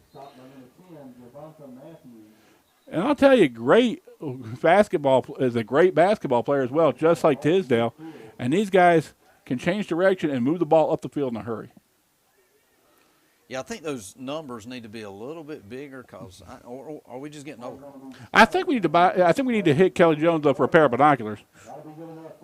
Yeah, Kelly Jones, we would like to request some spotters next week for us. If we're going to get all technical the way we are now, we both need a personal spotter. Yeah. Both Brett and I need to wear glasses. Our vision's that bad. So it's going. 1st and 10 for the Stallions on about the West Bladen 48. Quick hitter up the left-hand side. Like a horse collar there. Didn't bring him down with it. That's why they didn't call it. So I do believe he's got enough to move the chains, and we'll have another first down Stallions with 2:04 to go here in the first half. And in high school football, you do not have the 2-minute warning, so the clock will run through 2 minutes. But I think South Columbus has got all of their timeouts in their pocket. I think so. And they're continuing to move the chains, which stops the clock as well. 1:52 to go here in the first half. South Columbus 1st and 10. Backside counter cuts it up. He'll pick up a good 6 or 7. And South Columbus continuing to churn yardage, but running out of time here in the first half. Deonta Elmore on the carry. Coach Dove's probably thinking about maybe a timeout here. Probably would have busted it there, but hey. Quick hitter, backside quarterback keeper. He'll cut it up. He'll get all the way down to about the 11-yard line and move the chains again, Brett. And with 1:20 to go here in the first half, South Columbus now officially knocking on the door. As soon as those chains get set, you'll see that clock tick again. 1:18 left. And now, if you're South Columbus, you have all the plays in the playbook. 1st and 10 on about the 12. High snap corral by Great. Ooh, you got to call timeout here. Yeah, South Columbus looks like they're going to have to burn a timeout, and they will. With 57 seconds to go here in the first half, South leading by 11, but it's 2nd and 13 on about the 15. Hey, and probably your offensive kids were probably winded a little bit there. They've marched it down the field. They've gone pretty quickly, and that timeout does right there, stops the clock, and it gives your team a chance to get a little bit of oxygen, if you know what I mean. Now, if you're in that West Bladen huddle, are you not saying, hey, somebody find Tisdale, know where he's at? Know where Tisdale is, and, we got to have a spy on the quarterback. We got to have somebody that's got the quarterback anytime he takes the ball, and probably one of those linebackers has that responsibility. Now, just stopping him is a different story. Great, not afraid to pull it down and take off at any time, and he's got the speed to get up north in a hurry.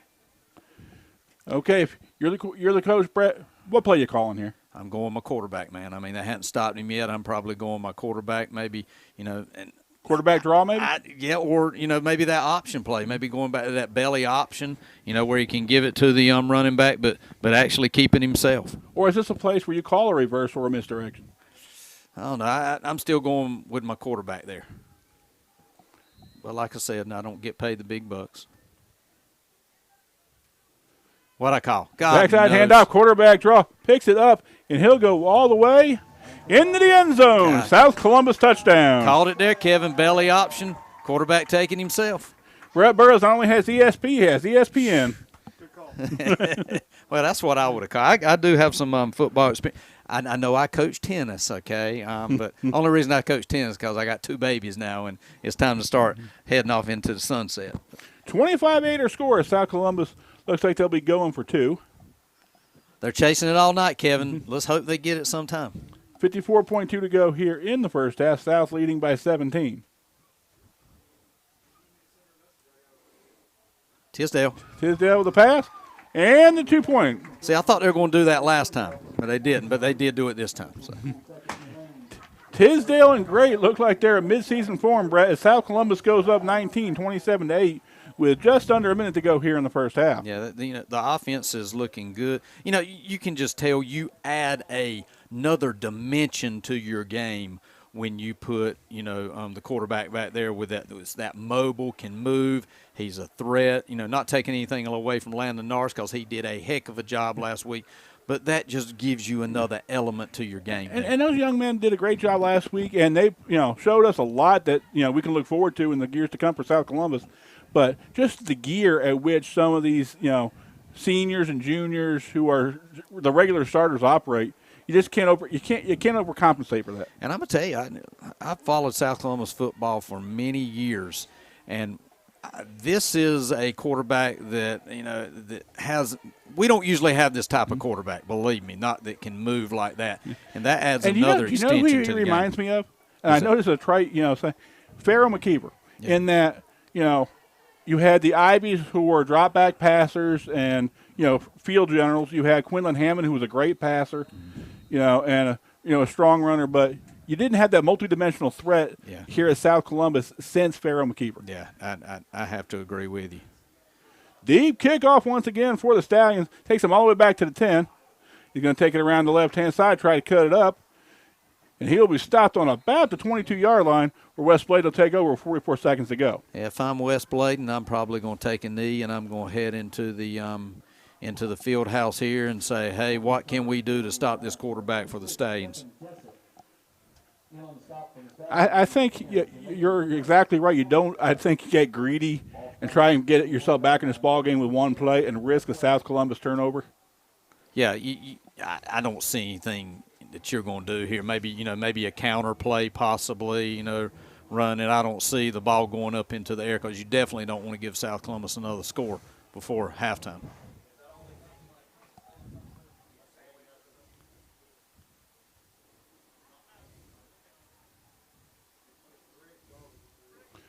Okay, West Bladen 1st and 10.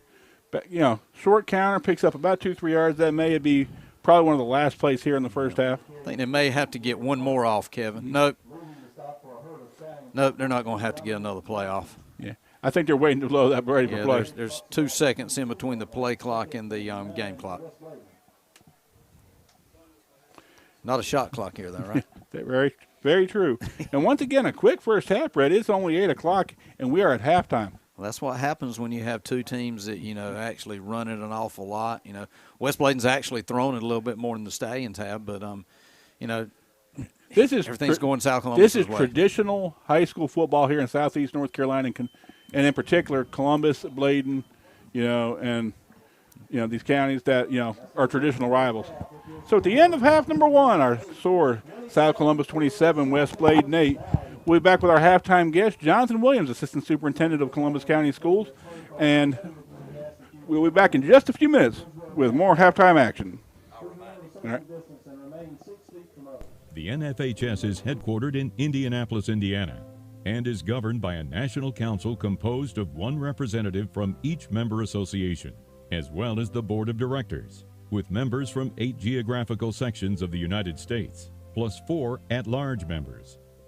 The NFHS sets the direction for interscholastic activities by building awareness, establishing consistent standards and rules for competition, and educating those who oversee high school sports and performing arts.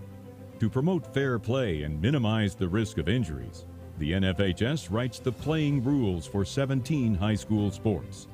The administrators, coaches, and officials who constitute NFHS rules committees collaborate to develop rules specifically suited for high school competition. They do this through annual rules questionnaires, rules committee meetings, rules review committee meetings, and in-person and online national rules interpreters meetings. This rigorous process is a key reason why high school sports have an excellent record of protecting young people from injury. The NFHS also provides funding for sports injury research through the Authenticating Mark program. Products displaying this mark meet NFHS specifications for high school use, making athletics fairer, more consistent, and less hazardous. In response to concerns about health and risk minimization issues in interscholastic athletics, the NFHS created the Sports Medicine Advisory Committee. This group meets twice a year to assess risks in all sports and to update the Sports Medicine Handbook. In addition, the NFHS has an ongoing injury surveillance program and collects data from across the country. Of particular note are the proactive efforts of the NFHS in concussion education and management. The athletic trainer said you've done a good job following your return to play protocols since your concussion a couple of weeks ago. Is there a problem? Including the acclaimed, popular, and free online course, Concussion in Sports, What You Need to Know. The NFHS offers many other useful publications, some in print and some online. Its flagship publication, High School Today, is distributed to the superintendent, principal, athletic director,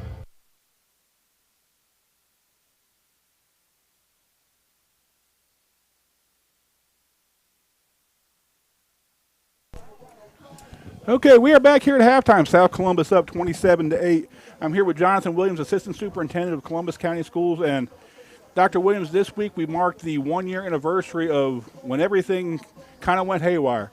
And I think you've had probably the toughest job in Columbus County, working with our maintenance staff and our, janitorial crews, really trying to make these schools safer. And on behalf of a lot of us, we want to thank all of y'all for the work you've done. Well, we appreciate it. It was a total team effort, that's for sure. But I tell you now, everybody's lives changed a year ago, and none of us expected that we would still be in the midst of the pandemic, a year later. And but maybe there's a light at the end of the tunnel. There's a lot of things that have gone on, a lot of protocols put in place. It's new territory for everyone, but like I say, everybody pulled together and, tried to do what was in the best interest for safety of all the students and staff with the school system. And that includes, with the facilities, trying to keep them as safe as possible. So our students could return to school safe, and that's our goal, to get everybody back in school. Yeah, Timmy Ward and his facilities crew, the janitorial crews at all the schools, really stepping up and taking on new responsibilities this year, and really done a great job keeping our kids safe. I mean, very limited issues with quarantines and stuff this year, and can't say enough about those folks and the great job they do. Oh man, they're phenomenal. They do a wonderful job. Day in and day out, and you call them sometimes and they don't complain. They just go about their business and try to just make everything safe. Like I say, it's just been a total team effort for them. They just do an outstanding job. Now I know you've done a lot of work, not only as a coach prior to your time here in the superintendent's chair in Columbus County, but you work a lot with middle school and high school athletics. And talk a little bit about how that transition has been, working with getting sports back here in Columbus County. Well, I really feel like that your extracurriculars, your athletics, your arts, clubs and things really drive the school experience, and I really feel like those things, if they're successful, your academics are going to be successful, and I don't want to say that they're more important than the academics, but it drives the school spirit, the community involvement. And it just creates a different atmosphere. And I know you push for years together. Student athlete, and the student comes first, and how important the athletics feeds the classroom feeds the athletics. Exactly, they're hand in hand, and they really do. They're just mates to one another, and we're just so proud to be able to allow our students to be back on the fields, be back in the classrooms. Hopefully, do the extracurriculars. We made. Our band does a great job, our cheerleaders, everybody. It just takes everybody working together to make this thing work, because people could just give up and say, no, we're not going to do it. We're going to put it off a year. But no one did that. I mean, they worked to make it happen for the students and their parents. And, and as a parent of one of the football players, I mean, I am so grateful that our coaches and our administrators and everyone gave the kids a chance to play in the safest possible environment. And I'll tell you, Columbus County schools really stepped up. I know, the central office put a lot of money and a lot of time and effort into, Google Classroom, Schoology, and some of these tools that teachers need to do some of the interactive things they're doing now with the new normal here in Columbus County. Exactly, and our teachers, you can't say enough about them. Our teachers, the staff, because you had a lot of staff, and they were put into this basically overnight with the virtual environment, the hybrid environment, and I'll tell you, to this day, my mind it's mind-boggling. You have teachers teaching face-to-face. You have, at the same time, they're teaching virtual classes, and your hat just goes off to them, because the job they've done has just been simply amazing. And when school comes back into regular session, I mean, these tools aren't going to go back in the drawer. These will be lifetime tools that these teachers will have to be able to use in their classrooms. I think we're changed. I don't think it'll ever be the same, and for good and for worse, I think the education delivery is changed forever now. I think the virtual piece is going to be with us. I hope every single day we get more and more students back into classrooms, back into the face-to-face environment. But I do feel like the virtual piece is with us for the I hate to bring up the elephant in the room, but this week the governor and the legislature has thrown a monkey wrench into a lot of the works and come up with a new bill about reopening of schools and classrooms. Obviously, you and Dr. Meadows and the Board of Education haven't made a final decision, but talk to us a little bit about what goes into making the decision of who comes back and when. Well, we're going to get them back in as quick as we can. I've been telling folks all along. I think Dr. Meadows, I think our board has really been working hard to do everything that was allowable under the guidelines and the laws, because we feel like students learn better face to face. I mean, that's plain and simple. The virtual delivery is great, and we have some students who are thriving in that delivery. But ultimately, we want to get everybody back in school. We applaud the decision by the governor. We want, hopefully, to get as many of our students back in the classrooms sometime, maybe after Easter break. to get them all in as many as we can. But like I said, you've got a lot that will still choose the virtual route, and that will be their choice. But we hope everyone will come back that can. All right, one quick commercial before you go. You have a busy schedule coming up in the next couple of weeks. Talk to us about the strategic plan and the meetings that are coming up. Yeah, we're scheduling some public meetings, and we want as much public input as we possibly can, because we want our parents, we want all stakeholders to be involved in the strategic plan, because this will set the tone, this will set the direction for our school system for years to come. And hey, you plan your work and you work your plan, and that's exactly what we want to do. We want to have a strong vision. We want it. There's more to it. School is like any other organization. You want to set goals. You want to work toward those goals. You want everybody on the same page, and we just really want to, we want to have a clear direction and a clear vision. Hey, this is where we want to be 5-10 years down the road. All righty, Dr. Jonathan Williams, thanks for joining us here at halftime of the Friday night football game of the week. We'll be back with second half action in just a few minutes. And thank you for the job that you do. Thank you for you and Brett and Kelly Jones and all the team doing an excellent job. I look forward to listening to you every single Friday night. If I'm not at a game, I'll listen to Kevin and Brett and Kelly. Y'all do a fantastic job. We appreciate what you do. Thank you. We do enjoy what we do. It's been an absolute blessing to be able to do this. So, once again, we'll be back for the second half of the game of the week here in just a few minutes.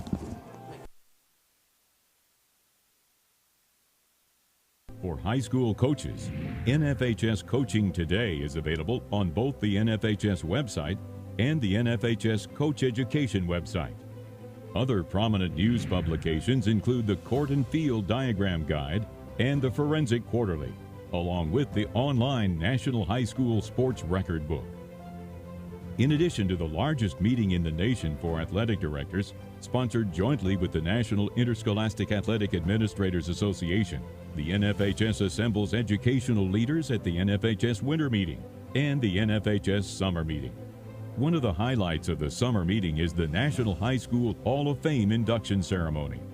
The NFHS established the Hall of Fame in 1982 to recognize individuals who make outstanding contributions to interscholastic athletics and the performing arts. The more than 450 inductees represent a truly lasting testimonial to these great American traditions. The NFHS also annually sponsors National High School Activities Month in October to spotlight the individual and collaborative efforts that make sports and performing arts so important in education. Every summer, the NFHS hosts its National Student Leadership Summit, which teaches high school students from around the nation life skills that will assist them throughout their lives. The NFHS also established 4 associations to meet the needs of individuals who work in specific professional areas. These include associations for athletic coaches, for officials, for music directors, and for speech, debate, and theater coaches. Members of the Coaches and Officials Associations benefit from the education programs offered by the NFHS. The NFHS has developed the nation's leading high school coach education program, including its signature course, Fundamentals of Coaching. Fundamentals of Coaching is interactive and a foundational learning experience for every teacher coach at the interscholastic level. Hi, Coach. Good to have you here. Other educational offerings include the NFHS First Aid for Coaches, created in conjunction with the American Red Cross, along with numerous sports-specific elective and free courses. The NFHS provides officials the tools and skills to conduct fair contests and enhance their careers through an innovative set of online courses, as well as online access to rules and casebooks in a searchable format. In addition to athletics, the nation's high schools also offer equally important performing arts activities, such as music, speech, and debate. The NFHS oversees those programs at the national level. Spirit and competitive cheer are yet another very important component of high school activities programs. The NFHS network celebrates the accomplishments of student athletes in 27 different sports and activities at the national level. Those events can be viewed live on any device, bringing the fan experience anywhere at any time. But the single greatest endorsement for high school activities remains success of the students themselves. The young people who go on to make our communities and our world a better place for everyone. All as a direct result of their involvement in high school athletics and performing arts. We never know behind which doors young people may find the answers they're seeking. That's why so many people are committed to keeping those doors open.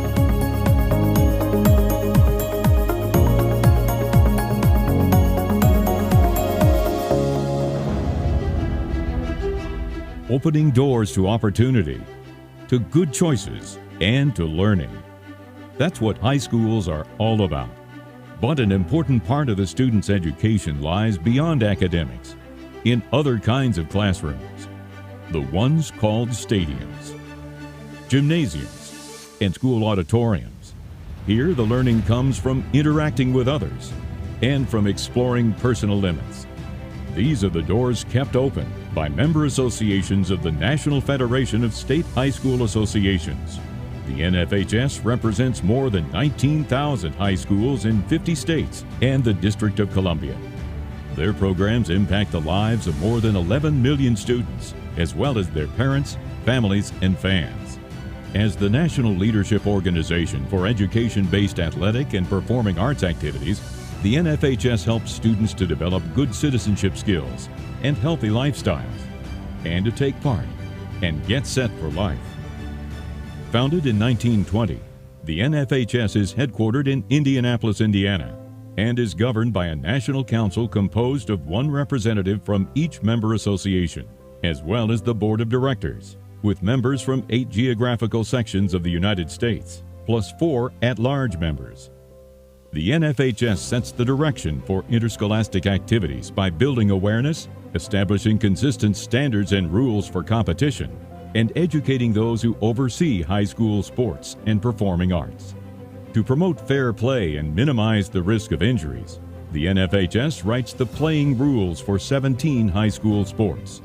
The administrators, coaches, and officials who constitute NFHS rules committees collaborate to develop rules specifically suited for high school competition.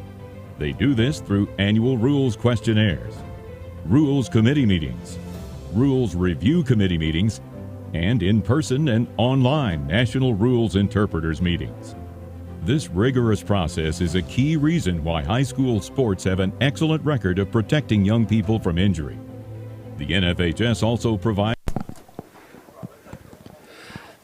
Back to second half action. Kevin Toman and Brett Burrows back with the high school football game of the week. The West Bladen Knights traveling to Civitan Stadium to take on the South Columbus Stallions. And more bad news for the Knights, Brett. They got to give the ball to South to start the second half. That's a tough way to start the second half. I actually went down to try to get some popcorn. As I walked down, I saw E.J. Tisdale selling popcorn out in the stands, just doing it all in here tonight. I do believe he was here selling 50-50 tickets as well. Yep. Tisdale had a great first half, along with the quarterback for South Columbus, Trayshawn Great. It's good to have them back if you're a South Columbus fan. Onside kick covered by the Stallions. Yeah, got a little squirrely there for a second, but South Columbus does cover the football. South Columbus will take over 1st and 10, heading from right to left on about the 43-yard line. I don't think you're going to see a lot of things that are different, for the Stallions in this second half. You're going to see a lot of Tisdale. You're going to see a lot of Trayshawn Great. You're going to see a lot of Deontay Elmore. We still hadn't seen the freshman Jaheim Dixon come in, but look maybe to showcase him a little bit in the second half. Especially if the score starts getting a little bit, out of hand. 1st and 10, Stallions. Fumble on the play. Covered by the Stallions. Loss of about 2. I'm going to tell you, West Bladen's guard got through there real quick. I don't know if it maybe looked like a sort of offsides there a little bit, but he does look awful close to the neutral zone there. Yeah, that's a penalty. They didn't get that. He come across way before the ball was snapped. Well, I think he was across when the ball was snapped. That's okay though. It only is a problem if they catch you. 2nd and 12 for the Stallions on about their own 41. Stallions going from right to left. Inside handoff up the middle. Actually, it looks like a quarterback keeper. He will take it all the way down to the Knight 41-yard line. He handed it off. Who was that, Kevin? Deontay Elmore. Deontay, yeah. It was so quick, you didn't see the handoff, but hey. As we call it, Elmore, you're going to hear his name. You're going to hear Great's name. You're going to hear Tisdale's name. Stallions already in West Bladen territory on about the 41. Handoff once again up the middle. Big yardage to be had. It looks like he'll pick up another first down before scampering out of bounds. Elmore gets about another 10 on that right side. Ride that horse till it drops now. Hunter Elks with the tackle, but 15 yards downfield. Once again, the Stallions move the chains. Already 2 plays into the third quarter, and they are deep in night territory. Maybe watch that counter come back to this side towards you on that screen. They've set it up twice going to that right side. Maybe look for that counter coming back to the left. And I'm thinking Tisdale, with his speed going to the wide side of the field, would have all day to gallop. Drops back to pass, but we got whistles before anything can get moving. They were looking for Tisdale, on that left side on that on that fly pattern. And Russell Dove doesn't pass a lot, but it frustrates him to no end with those mental mistakes. It makes him want to pass even less. Well, it's a lot easier to pass up 27-8 too. I'll tell you that. But again, Russell Dove does not like to pass, and every time he goes to a pass play and stuff like that happens, he's going to want to pass even less. I thought it was going to be offsides against the Knights, but it's going to be motion against the Stallions. I think you had 2 men in motion. Okay, backs them up 5 yards. Going to be first and about 15. Or exactly 15, right? I thought that was a bug on the screen, but that's how good our cameras are. Awesome.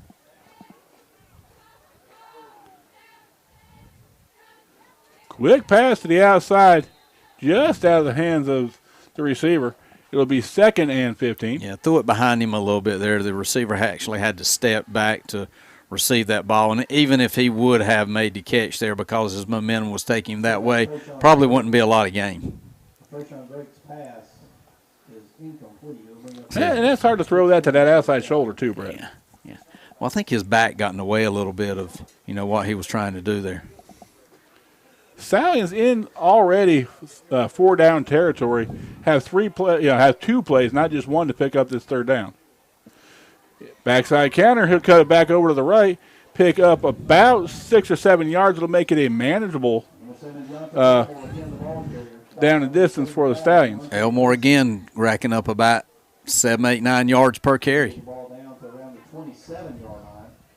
Ball to 27. 3rd and 7, makeable down and distance for the Stallions. And again, I think you're in 2-down territory because you can bust this thing wide open if you score here. 74 for the Stallions. Zach Fonville is just blowing West Bladen's line up, blocking those kids 5, 6, 7 yards down the field. Zach doing a great job on that line. If you've ever met Zach is one of those big, raw-boned kids. Typical South Columbus lineman, just likes to hit people. Backside pass caught. And that looks like Tisdale will take it all the way into the end zone. 28-yard touchdown by E.J. Tisdale. I told you at the beginning of the half, you're going to hear 3 words in that drive, and we heard those 3 words. We heard Tisdale, we heard Great, and we heard Elmore. And, arm tackles will not get it with E.J. Tisdale, and he takes it all the way into the end zone for the Stallion score. That kid's ready to play this year. He's put in a lot of time over the last 4 years at South Columbus, and all this practice and all this work's now paying dividends for him. 10:05 to go here in the 3rd quarter. South Columbus scoring once again up 33-8. Extra point for the Stallions is up, and it is good.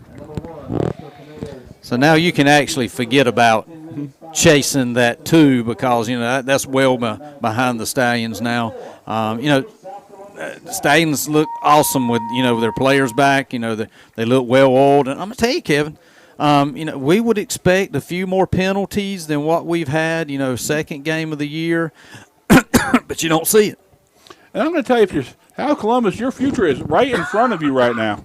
I mean, you got to look at, they've got a West Columbus game. Yep. They will play Whiteville, of course, in a great, great ball game here at the end of the year. And everything's still in front of them for South Columbus. And I will tell you right now, I would not be surprised at the end of the year if we don't look at another South Columbus East Bladen football game. Yeah, it would not surprise me. You know, you had no idea as a South Columbus fan on what to expect coming out, and you know, Coach Dove is, you know, his team's looking really good tonight. You know, I don't know what kind of level West Bladen is, you know, compared to East Bladen, but you know, South Columbus looking really good tonight offensively, definitely. And just that one gear they were missing last week, and if not for a couple penalties last week, Brett, we might be looking at a 2-0 South Columbus team. Deep kickoff once again. Passes up in the air. And scrum for it. And it looks like it will be recovered by I'd just like to see this again, Kevin, so I can see it a little close up here. He went to catch it with both hands, and it went through both hands off his helmet. A return man's worst nightmare. Oh, just missed it. But and West Bladen very lucky to get on that thing once again, Brett. I mean, here it goes again. That could have been disaster. Boop. That's why you don't try to catch a kickoff over your head. You know, you want to step back on it and start getting momentum as you go to catch that football. 34-8, 10:05 to go here in the third quarter. West Bladen with the ball deep in their own territory on the 15. Jet motion to the right, counter back to the left. South Columbus is just, you know, being drugged 3, 4, 5, 6 yards extra, and West Bladen will move the chains. You know, that play's been there for them all night. They just, you know, got a penalty or got behind the chains or whatever, and it sort of blew it up. But you know, that's been a tough splinter for South Columbus to handle there. And I think the thing that really changed the momentum of this ball game, Brett, is West Bladen has been working with long fields, and South Columbus has started with a lot of short fields. You're exactly right. You hit the nail on the head there. Okay, 1st and 10 once again for West Bladen.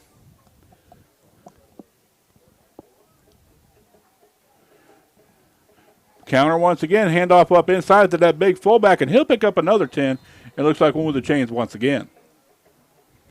You know, West Bladen's, you know, the offense is clicking. I just don't think that they're able to stop South Columbus on the defensive side to be able to get back in this ballgame. Realistically, Brett, if I'm looking at this game, West Bladen looks a lot better than they have the last couple of years, and they look like a really good football team that's on the way up. They do. But it's like trying to run a Ford against a Ferrari. Yeah, I have to agree with you there, Kevin. 1st and 10 once again for the Knights on their own 35-yard line, moving from left to right. Backside counter, that big fullback, he'll pick up another 9, and that's number 44, Demarius Robinson. Like I said, you know, that's netting them about 7, 8 yards every time.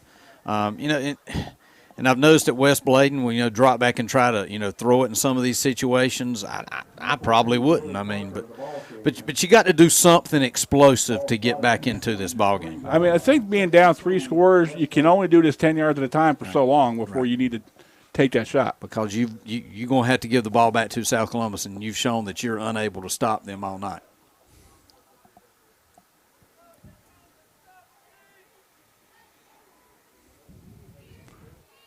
Motion with the backside counter. South Columbus up to the task. Do not think he got to the line, Brett, so I think it'll be 3rd and 2. Yeah, I actually think he might have lost half a yard on that. South Columbus did a good job of blowing up the offensive line and cutting those holes down. But you know they got 4 downs, you know. Just under 8 minutes to go, 34-8 our score here in the third quarter. 3rd and 2, and if you're West Bladen, I think right now, even though you're still got half of a quarter and a half to play, this is definitely, you know, gut check time. You got to go for it here. Yeah. 15 Blake Strickland came off the field limping a little bit there. I think he's okay, though. Looks like he got a little bruise or something. Inside handoff, picks up the first down. Nice open field tackle by that's Tisdale. I mean, it's an advantage, and you don't see a lot of safeties like that, Brett, and, you know, and cornerbacks who like to come up and make that stick the way Tisdale does. Actually, that's 14. I don't have a 14. Did Tisdale change his jersey at halftime? Tisdale was 3. Let's take a look again. I think maybe some blood got on his jersey or something, and he had to change it up. Because that looks like Tisdale to me, and there's no 14 on this chart here, so I'm assuming that 14 still is Tisdale, right? Could be. Okay, I think so. Tisdale's 3. I know, but we don't have a 14, and that's Tisdale's position. I think he. Let me ask him if he changed his number. Okay, once again, a couple of quick yards up the side. It'll be second down and 10, second down and 7. Landon Worley with a stop for the Stallions. 14 is Dominique Johnson. So, got to give credit where credit is due. Dominique playing a nice outside linebacker, cornerback. Yeah, he's not on our list. I had to go find it out from the PA guys. But he's got those white gloves just like Tisdale. That's what I was thinking. Maybe Tisdale got some blood maybe on his jersey, because if you get blood on your jersey, you got to change. But you probably can't see blood on a black jersey. Probably not. Maybe on a white jersey. Could be. Okay, the ball game's not out of hand enough for us to start talking about crazy stuff. So, or so I've been told. Franklin Davis probably texts me here. Get back to the game. Mason Neely on the tackle makes it third and about 3. We are 5:42 to go here in the third. South Columbus up 34-8. Yeah, even though the Knights are, getting their yards, there's just no explosion there to be able to score quick.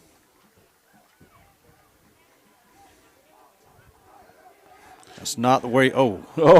Well, still get lost about half a yard there. Still counts. Yep. Hunter Elks on the carry.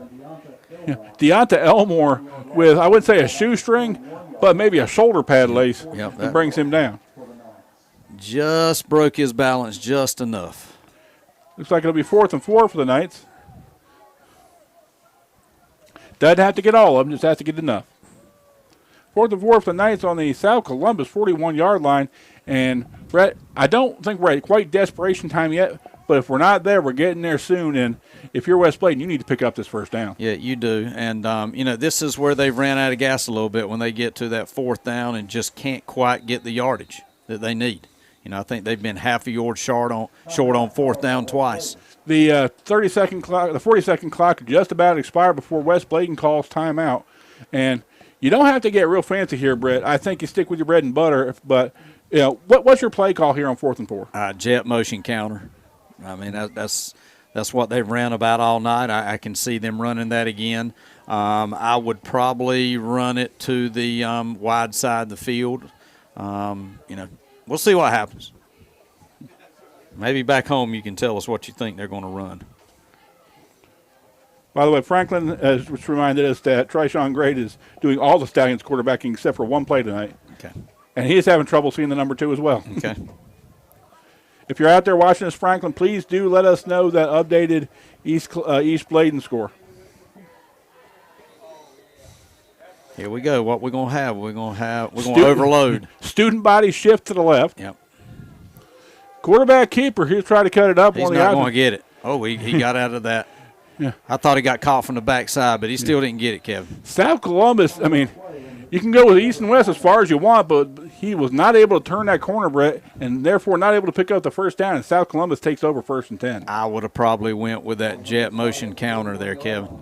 I mean, it's netted you 5, 6, 7 yards each play. You needed only 4 there, but I'm sure South Columbus was looking for that, jet motion counter also. I think at that point I probably would have gone with the misdirection and maybe throwing something that they hadn't seen all night. I think somebody's got a cramp over there on the sideline. Looks like a black jersey laying on the ground. So some Stallions over there, looks like there's some kind of cramp going on. A reminder that next week we will be back here, Brett, for South Columbus playing against the Fairmont Golden Tornadoes. There's your Golden team. There you go, Golden Tornado. Well, I think the Golden Knights sound good. A Gold Knight sounds pretty awesome to me. Yeah, but I don't think they're Army. No, you're right. You're right. But hey, we're being creative over here. We like to throw out little things that we do mess up on, so some people can see if they're actually listening. We do that in class sometimes. Oh yeah. We'll throw out something wrong. So that's number 6 for the Stallions, Jaheim Dixon. That's the freshman coming over to the sideline. Got a little shaken up there, but he looks like he's okay if you're mom and dad back home. And like I said, next week we'll have South Columbus against Fairmont here at Civitan Stadium. And the following week, make sure you tune in because we'll be here again. But it'll be West Columbus at South Columbus in 2 weeks. Okay. All right. Sounds good. It's not too far from the house. Inside handoff snuffed out by that West Bladen defensive line. Great play by number 42, Pernell Hooper. Yeah, Jamar Bellamy, trying to get into the action a little bit. It's the first time we've actually heard his name tonight. We actually heard his name a lot last week, trying to fill in some shoes of kids that were out. Second and 10 Stallions on their own 41. South Columbus looking to extend their lead, up 34-8. I would look for Trayshawn Great here to, probably. Trayshawn Great showing the ability to take off with that quarterback draw. Quick pass to the outside. Oh, nice hands. Nice inside cut. Nice hands. That's why gloves come important there. Those gloves actually picked that ball up for number 3, Jay Tisdale. Put a nifty move on that corner there to gain, a couple extra yards after first contact. I'm telling you, some people, it's trite to say that these kids can change direction on a dime, but if you could change direction on a dime, E.J. Tisdale did it. He must have his extra long cleats in tonight. 3rd and 1 for the South Columbus Stallions on midfield. South Columbus looking to keep the chains moving. Handoff once again. He'll pick up the first down and just a little bit more. South Columbus will move the chains. It'll be 1st and 10 on the East Bladen 46. Bellamy on the run there gains about 4 on the counter play. All you need to get that first down. 3 minutes to go here in quarter number 3. South Columbus has the game in hand, looking just to methodically move the ball and really just do what they do and close this game out. Nice fake by Trayshawn Great, and he's going all the way for a 47-yard touchdown. Wow. If you get a chance to watch this, watch the fake by Trayshawn Great. It is absolutely outstanding. He pulls it back, and nobody knew he had the ball, and he was not touched for 48 yards. He's carrying that ball like a loaf of bread, though. I'm sure Coach Doe will actually have something to say about that one. He'll hear about that one in the film room on Monday. When you're in traffic up the middle, you got to keep it close to your body. Hey, great job, though. I got to give it to that kid. I'm excited to watch some South Columbus football this year. There's the thing, if you've had a chance to watch Trayshawn the last couple of years, he's earned his way up the depth chart. Yeah. And nice to see good things happen. They just called unsportsmanlike on the Stallions. I'm thinking maybe there was a little bit of taunting or whatever by the Stallions. I don't know exactly what it was, but I would assume that's what it is. I believe that'll be assessed on the kickoff. And Great is a junior guy, so, got him another year. But I'll tell you, he's worked his way up the depth chart, and nice to see good things happen to the young man. Extra point is good. Yep. Pineda puts a lot into it. Pineda's got the yellow shoes out there. He's, separating himself from everybody else and, got those yellow shoes on. He's a soccer-style kicker, but there was no soccer at South Columbus this year, so I guess you can't call him that anymore. Well, that's okay. We'll take him any way we can get. Hey, if he wants to come over and play a little bit of tennis, I probably wouldn't mind that. 2:42 to go here in the third. The issue not in doubt. South up 41-8.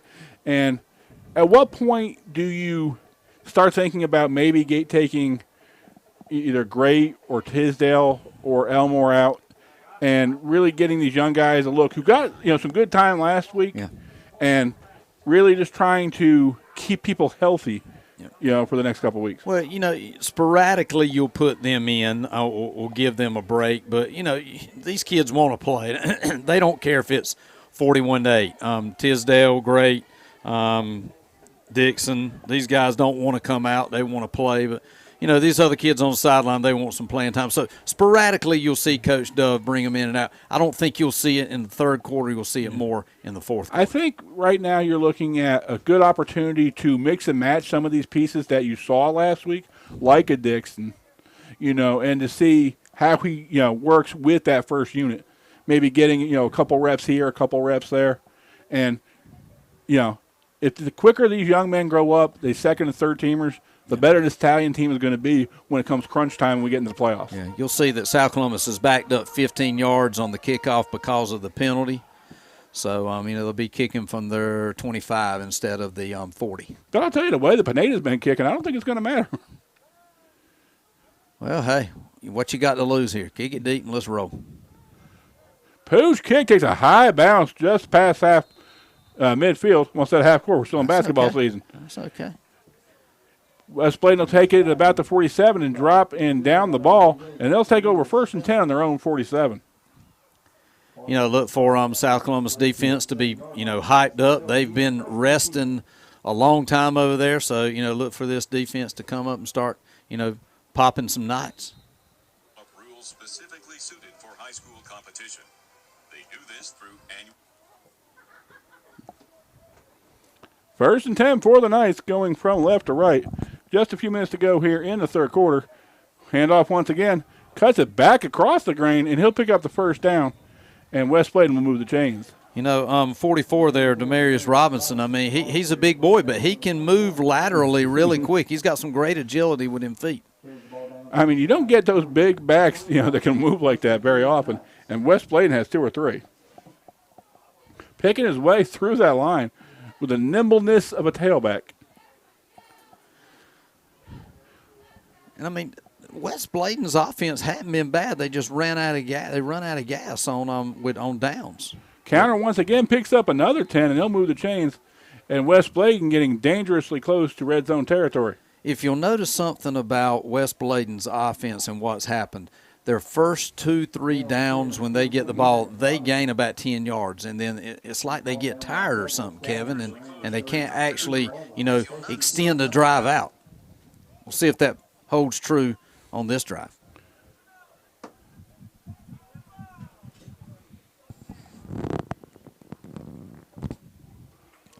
Busted play again, Kevin. And, sometimes you just snake bit, Brett. Yeah, but he turns it into a gain, though. And we got a late hit, and we'll be, first down for West Bladen, in red zone territory. And if you're an old school coach like Russell Dove, those are the things that make you tear your hair out. Yeah, and look here, South Columbus defense have played a great job, and they do not want to give up a score. Even though it's 41-8, they take pride in keeping points off the board for offenses, and they're going to do whatever they can do to keep this ball from going in that end zone. It's just little things, Brett. If you can eliminate these kind of mental mistakes in the beginning of the season, you're going to go deep in the playoffs, and coaches, especially good coaches, will coach that out in the film room, and these young men are going to hear about this on Monday. Yeah. You're playing great disciplined football. Stay with it. Do what we taught you to do, and you're going to come home with a W. And Kevin, finalized the conferences for next year. South Columbus will be playing with Trask and Pender next year. And Topsail, I believe, too. Yeah, and we lose the Robinson County schools and the Bladen County schools. Handoff once again, churning yardage, and. Credit this West Bladen team. This is probably the best West Bladen team I've seen in 4 or 5 years, Brett. They're disciplined. They're not lighting things up in the air like a Fairmont or a St. Paul's or a Red Springs, but they're doing what they do. They're doing what they do best, and they're an athlete or two away, I think, from really trying to contending. Yeah, offensively, they've looked pretty good. Second and about 7. And up once again to the backside. Cuts it up, and he'll go in for the touchdown. West Bladen with looks like a 10-yard touchdown. And like I said, they were able to do that. And what happened there, what set that up was the penalty after the touchdown. You give the West Bladen Knights the ball on the 40-yard line. They don't run out of gas as quick, only going 40 yards there. And, that penalty is attributed to that touchdown there. Our score, 41-14, 1 minute and 2 seconds to go here in the third quarter. Backside handoff, he'll cut it up, and he will get it in for the 2-point conversion. Gary Parker picks up the 2. It's 41-16, and precious time ticking away for West Bladen. But you know what? They're just not explosive enough to get back into the game at this point, because now you need to stop South Columbus, with their first set of downs, and that's been hard for them to do. If you can't do that, then that extends the game and able to run the time off the clock if you're the Stallions. Okay. Lumberton Pirates and 71st, 41-34, 71st. Big 4A schools playing against each other there. And if you're in the area, I think it's a 2 or a 2:30 start tomorrow with the West Columbus Vikings getting in the action for the first time, I believe, this year against the Whiteville Wolfpack. Have you heard the reasoning why, and Franklin maybe can help us out here, the reasoning why they are playing on a 2 o'clock on a Saturday? Maybe their protocols ran out at that time or something. I don't really know. Might be past our bedtime. Yeah, well, anyway. Once again, big news this week, Brett. The governor and the legislature coming out with a bill looking to try to get more kids back in school. So, and you know what it is? We're also worried about daylight savings time. We're going to have to lose an hour this weekend, so maybe that has something to do with it. Don't bring it up. I always hate this time. Might be really early or really late for church. Onside kick That's going to be out of bounds. Out of bounds. It's going to be a flag. That's the definition of out-kicking your coverage on an onside kick. That's what they know. We need a bathroom up here, Kev. I've asked Adam Thompson to build an elevator here, and he just won't do it. On the upside, though, I think he's got the concession well guarded from us, too. Maybe they'll have a hot dog left by the end. Maybe I need to text down there and say, save me a hot dog at the end. But yeah. In about 3 weeks, the first 2 weeks of April, we're over at West Columbus. Let's see if I can toss Jeff Green and toss against a couple of sausage dogs. There we go. Also talked to Kelly Jones a little bit today about maybe doing some baseball and some softball if our wives will let us come out and play. I had to let you know about that one, Kevin. I do remember a baseball game a couple years ago where Brett's texting us from the house, telling us how nice and comfortable and warm he was. Yep. It will be a different time of the year, so hey. Talk to us a little bit, Brett. I know you're excited about tennis season coming up. You finally got, a full squad out there.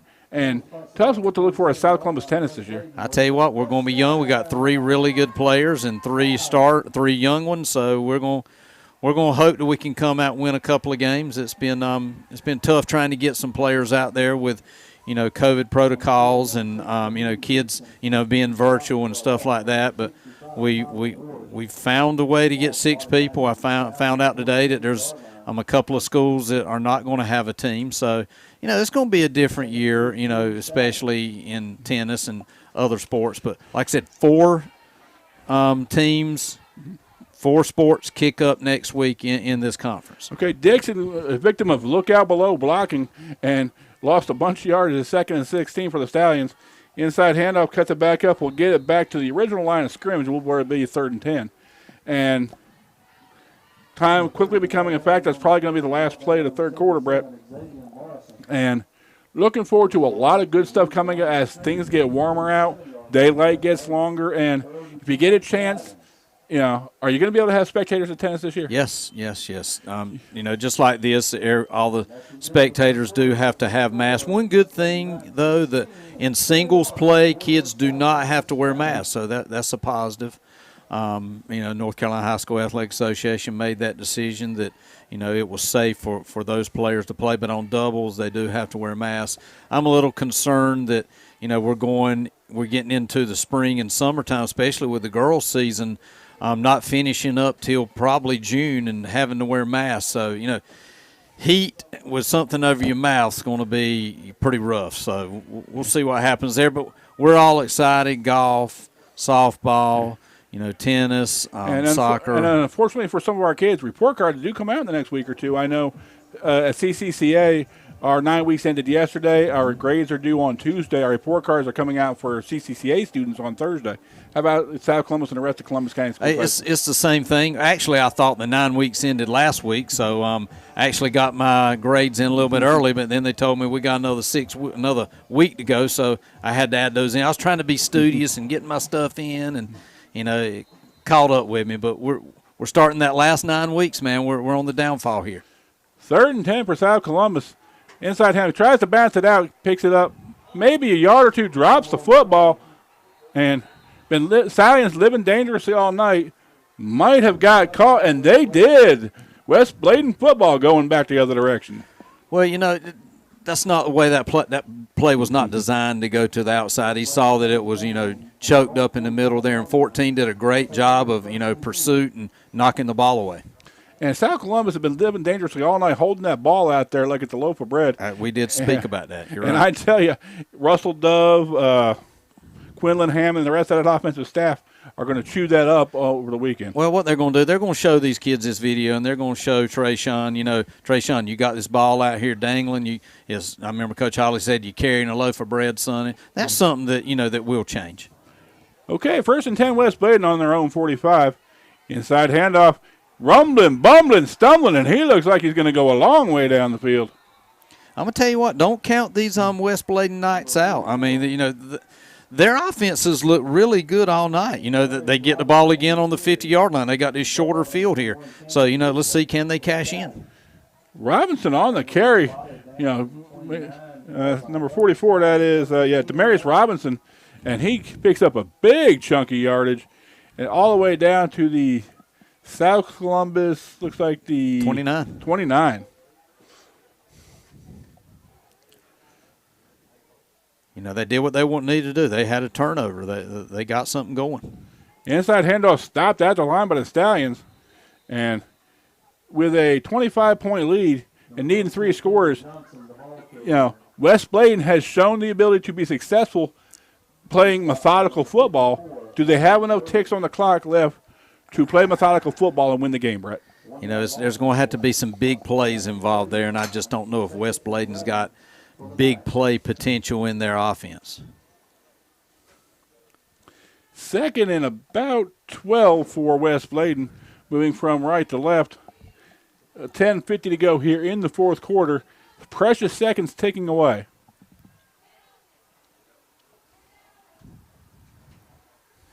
Inside handoff picks up about 5 or 6, make it a 3rd and about 6 or 7 for the Knights.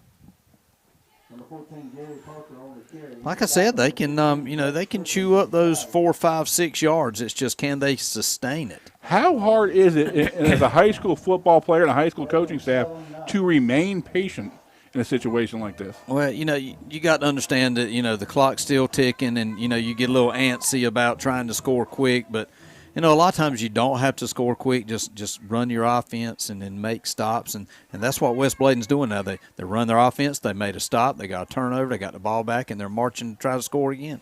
Backside reverse, snuffed out well by the South Columbus defensive end. 44 did a good job for South Columbus there, Reagan Worley. I mean, credit Worley for staying home and reading his keys. And, just nothing happening on that play. Going to be 4th down for the Knights, calling the timeout. Big play here, down 3 scores, and needing every possession at this point to win the ball game. Yeah, like I said, it's 4th and about 6. You don't get it here, then you give the Stallions the ball back, and you got to stop them, and definitely the clock's out of your favor if that occurs. Okay, can't be that, fancy here. You got to do what you got to do. You don't need a touchdown here, but you do need to keep the chains moving. Yep. Once again, next week we will be here as the Fairmont Golden Tornadoes travel to Civitan Stadium. Brett Burrs and I will be on the call with the high school football game of the week. God willing, we'll be here. Let's knock on wood. See, Stacy Stout Prince is joining us tonight. I want to give a shout out to Miss Stacy. She's a great South Columbus supporter, been a great supporter of me over the years. Want to give her a shout out from all of us here at this corral.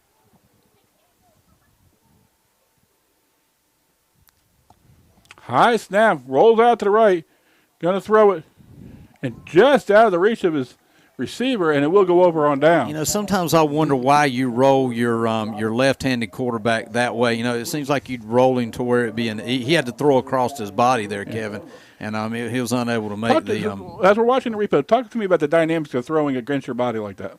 It's just tough. You got to stop. You got to move your feet. Your momentum's taking you, and you're going to automatically lead anyway. It's a lot better to roll out the other way and be able to open up and throw. Okay, Stallions with the football with the ability to maybe put this one out of reach with a long drive here. And that's probably what you're going to see for the Stallions. You're not going to see anything fancy here. You're not going to see them put the ball up in the air. You're going to see ground and pound, hopefully, if you're a Stallion for the next 5-6 minutes. Inside handoff, he'll bounce it around to the outside. Kicks it down. Taken out of bounds at about the 40 by number 3. That's number 7. That's Elmore. Elmore with the carry. Elks on the tackle, taking him out of bounds. And we've got it down Knight right now. And credit, had a chance to maybe block him in the back there in the corner. Took his hands off of him before he got called for the block in the back. And, credit the runner with getting just enough of the corner to make a big gain and move the chains. Yep. Only negative there, he got out of bounds and it stops the clock. But, like you said, you're at 41-16. I don't think that really matters, all that. But you would, rather keep the ball in bounds and keep that clock ticking. A lot to be said right now, Brett, for taking the air out of the ball on offense.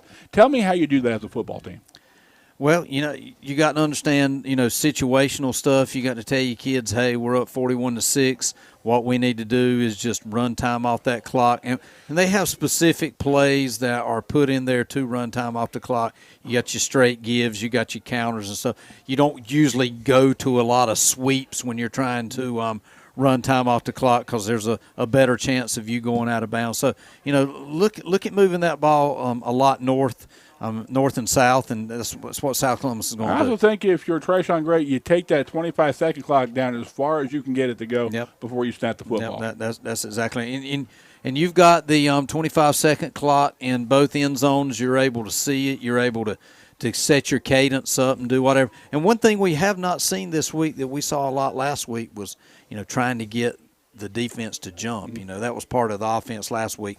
You really hadn't needed that this week, but I'm going to tell you, Brett, I've been really impressed. 2 weeks of football almost in the books, and we've seen maybe a handful of penalties compared to what you've seen the last couple of years. If you're wondering where the video is and everything, guys, we got a West Bladen Knight player down in the middle of the field with, the coaching staff around them and the trainers helping them out. South Columbus does have a trainer here that helps out. And actually, Robbie Lee told me that there was a doctor that had just moved into town that wanted to get involved and wanted to know if he could be on the sidelines and help out. And so actually we have a doctor here tonight in the house. There is a doctor in the house. That's right, doctor in the house. Luckily from here, it looks like he's just cramping up a little bit and really is early in the season, and you don't know whether it's getting cooler out or, weather changes, hour to hour. So we're getting kind of used to new football. Yeah, defensively, if you're a Knight, you've been on the field a long time tonight trying to stop these South Columbus Stallions. He's up off the ground, number 66. That's 66. Yep. Waden Norris. So if you're a family back home, or is that 86? He looks like a 66. Okay, all right. I forgot my glasses on. But anyway. I know the fullbacks are kind of big, but that looks to me like a 66. I think the young man's okay. He's walking off on his own. I think it was probably just a cramp. So I'm impressed by this West Bladen team tonight. I mean, they've had maybe 1 or 2 turnovers, 1 or 2 penalties, but not a sloppy game by any means, Brett. Offensively, West Bladens have looked a lot better than – they only got 16 points, but – They've looked a lot better than that 16 points. And I'll tell you right now, I think they're a little bit of speed away. They're making that 1 or 2 next-level athletes from really turning the corner with this program. Credit the West Bladen coaching staff with how they really brought this team along. Inside handoff, just keeping the legs chugging, picking up 2 and 3 yards at a pop. And if you're South Columbus, that's all you need. If you recall last week, Brett, they took that third quarter and they had the ball all but for a minute. Yeah. If they do that now, game over, good night, drive home safely. Yep, that's exactly right, Kevin. South Columbus backs still have to work on tucking that ball away, especially when they're in traffic, because, when you sling it out there, you don't want to have a turnover right here. That's the worst thing you could possibly do is turn the ball over in this situation. Okay, looks like about second and 8. Second and 8 on the 41-yard line. Inside handoff, picks up 1 or 2 yards, breaks the tackle, brought down on about the 41. Once again, clock still moving, just inside of 8.5 minutes. Yeah, if you're Coach Dove, you'll take that. You're running, 45 seconds off per play.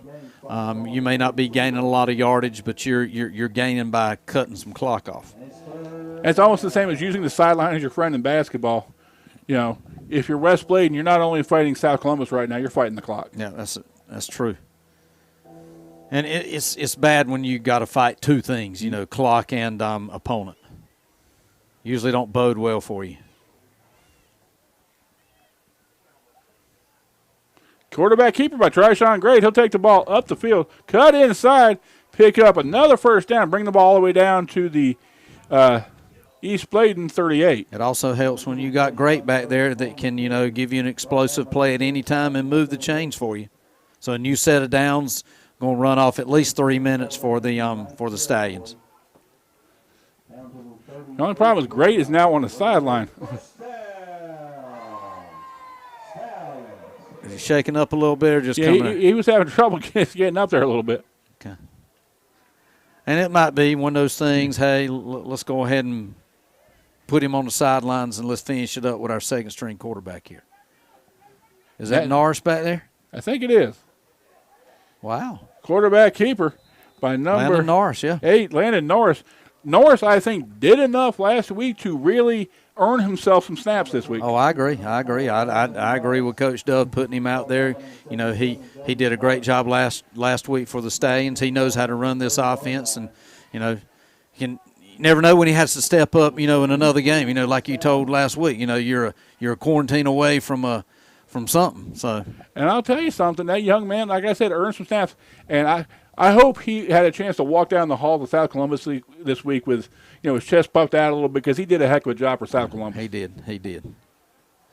Third and short for the Stallions, just outside the 30-yard line. And looks like he'll take it himself, and he'll score the first down and get the ball all the way down to the 18-yard line.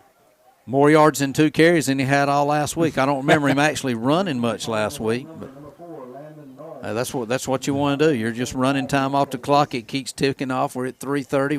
We're getting down to crunch time here. 6 minutes, 30 seconds to go here in the fourth quarter.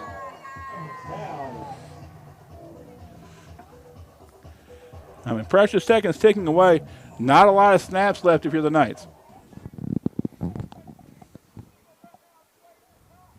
First and 10 Stallions from the Knight 18-yard line.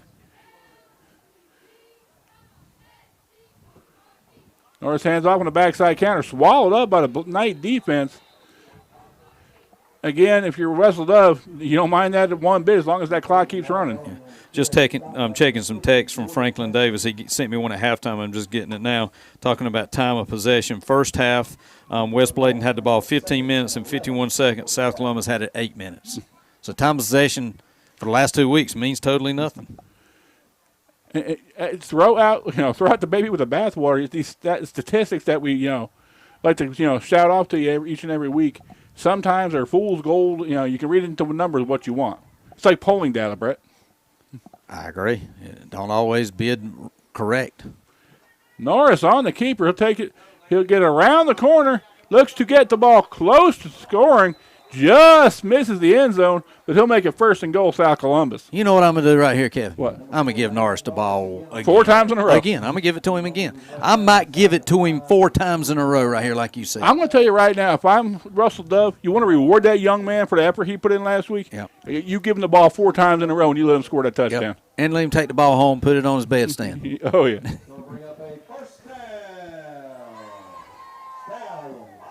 And I'll tell you, this bodes well for the Stallion group coming up the next couple of years. I've been told by Phil Ray and the group here in the press box that they got a great young middle school team coming up. Look at there. Touchdown, Norris. Touchdown, Landon Norris. There we go. Stallion touchdown. And nice to see that young man get in the scoring column because he has definitely earned it the last 2 weeks. Yeah. I agree with you, Kevin. Like I said, let him run it. Coach Dove thinking the same thing we're thinking up here. And really, he went in untouched there. I was a little nervous that, you're going to be in a goal line defense there, and going to be a little bit tougher to get the ball through there, but he did. 47-16 our score. South Columbus is going to go ahead and try to kick the extra point.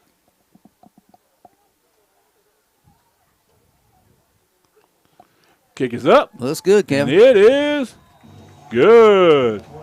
Our score with 4:45 to go here in the fourth quarter. South Columbus leading 48-16. The issue all but put to bed with that last score, Brett. And how much longer, and do you leave a Tryshawn Grade in there? How much, an E.J. Tisdale, a Deonta Elmore? You probably got him on the bench right now, Kevin. They've done their job.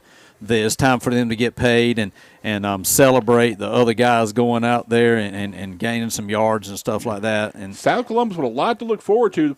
A good Fairmont Golden Tornado team coming in next week to Civitan Stadium.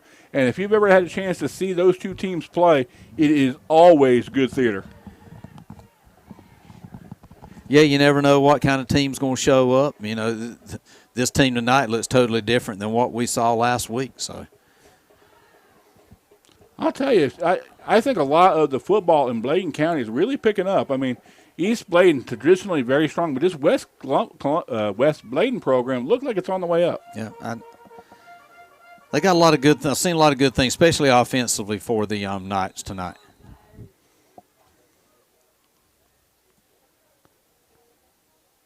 Pineda kicks deep.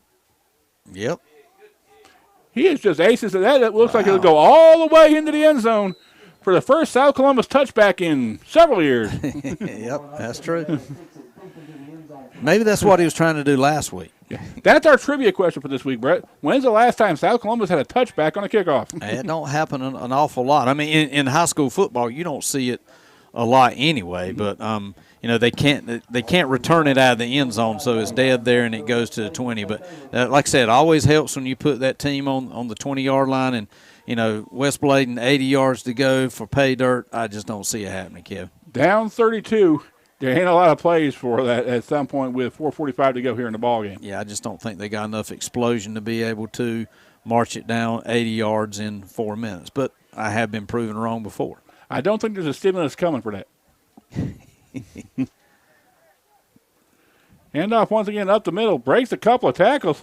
He'll continue to move the ball up the field before being brought down and around the 40-yard line. And you've noticed every time, first play of every drive, they're always getting 10, 12 yards. I mean, that happens.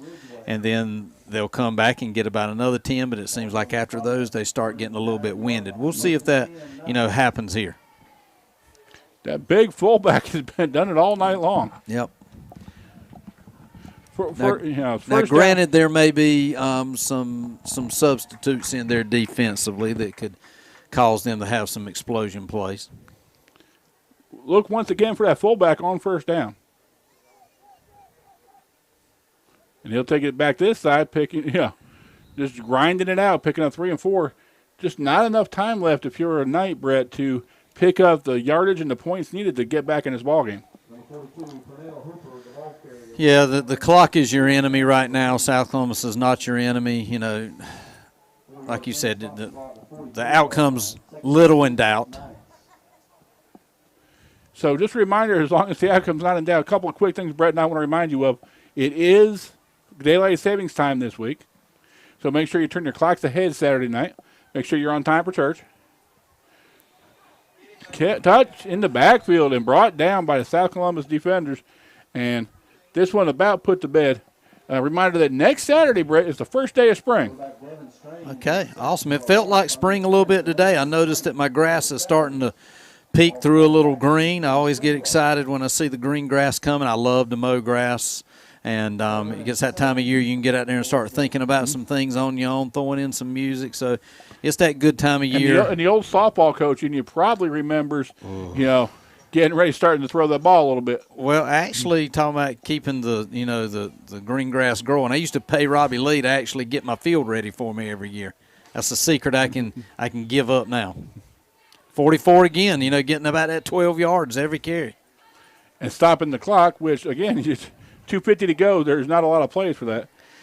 Megan Storm's doing our softball this year. Megan Storms does a great job of coaching our girls. She actually invited me out to softball practice today, and I told her Fridays are my day off in the afternoon. So.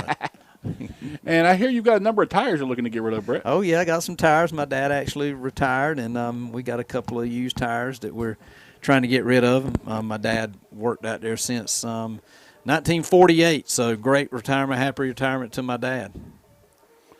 Drives back, throws a country mile. He got him. And he will just out-throw his coverage.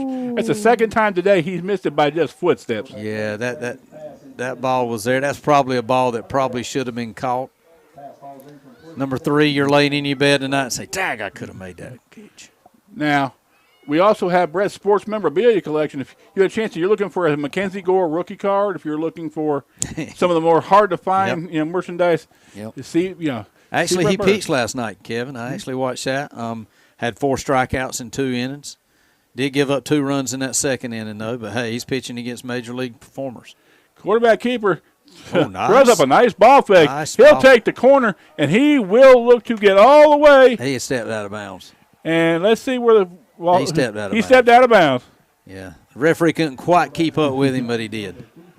These fellas are getting younger and younger every year. I was seeing a big collision coming there, Kevin. I saw that that defensive back coming across there. Who's that, number 23? Let's call his name. 22. 22 is Aaron Jones. Aaron Jones did a great job of pursuing backside. That was actually opposite side corner. Came across and actually made that not giving up on the play. Not giving up on the play is a lot to say for that young man in his heart. Don't give him anything. 44. Big fullback picks, a couple of yards up. Be second down and goal. Knight's trying to make it a little bit more. Got a flag here. Somebody talking some junk back and forth. And that used to drive me nuts as a coach. It's 48-16. There's a minute and a half to go in the ball game. Why start running your mouth now? I'm going to say that's a Stallion that got that flag there. Yep. Does that bring with it an automatic first down? Yeah, that's gonna make Coach Dove mad. If I'm coach, I'm pulling that kid off the field right now and talking to him. And credit these good coaches; they never stop coaching. Yep. It may be a second or third team kid, but he's going to be in that kid's ear, and he's going to help that young man grow up a little bit. Yep. So a loss of yardage now becomes a gain and a first down. First and goal on about the 6.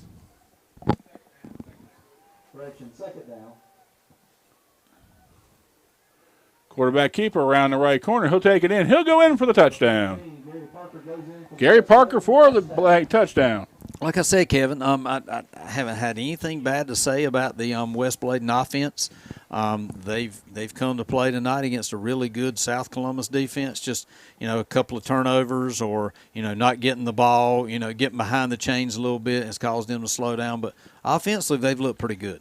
Parker's 4-yard touchdown makes it 48-22. A minute and a half to go here in the fourth quarter. Looks like West Bladen going to go for 2. Student body left.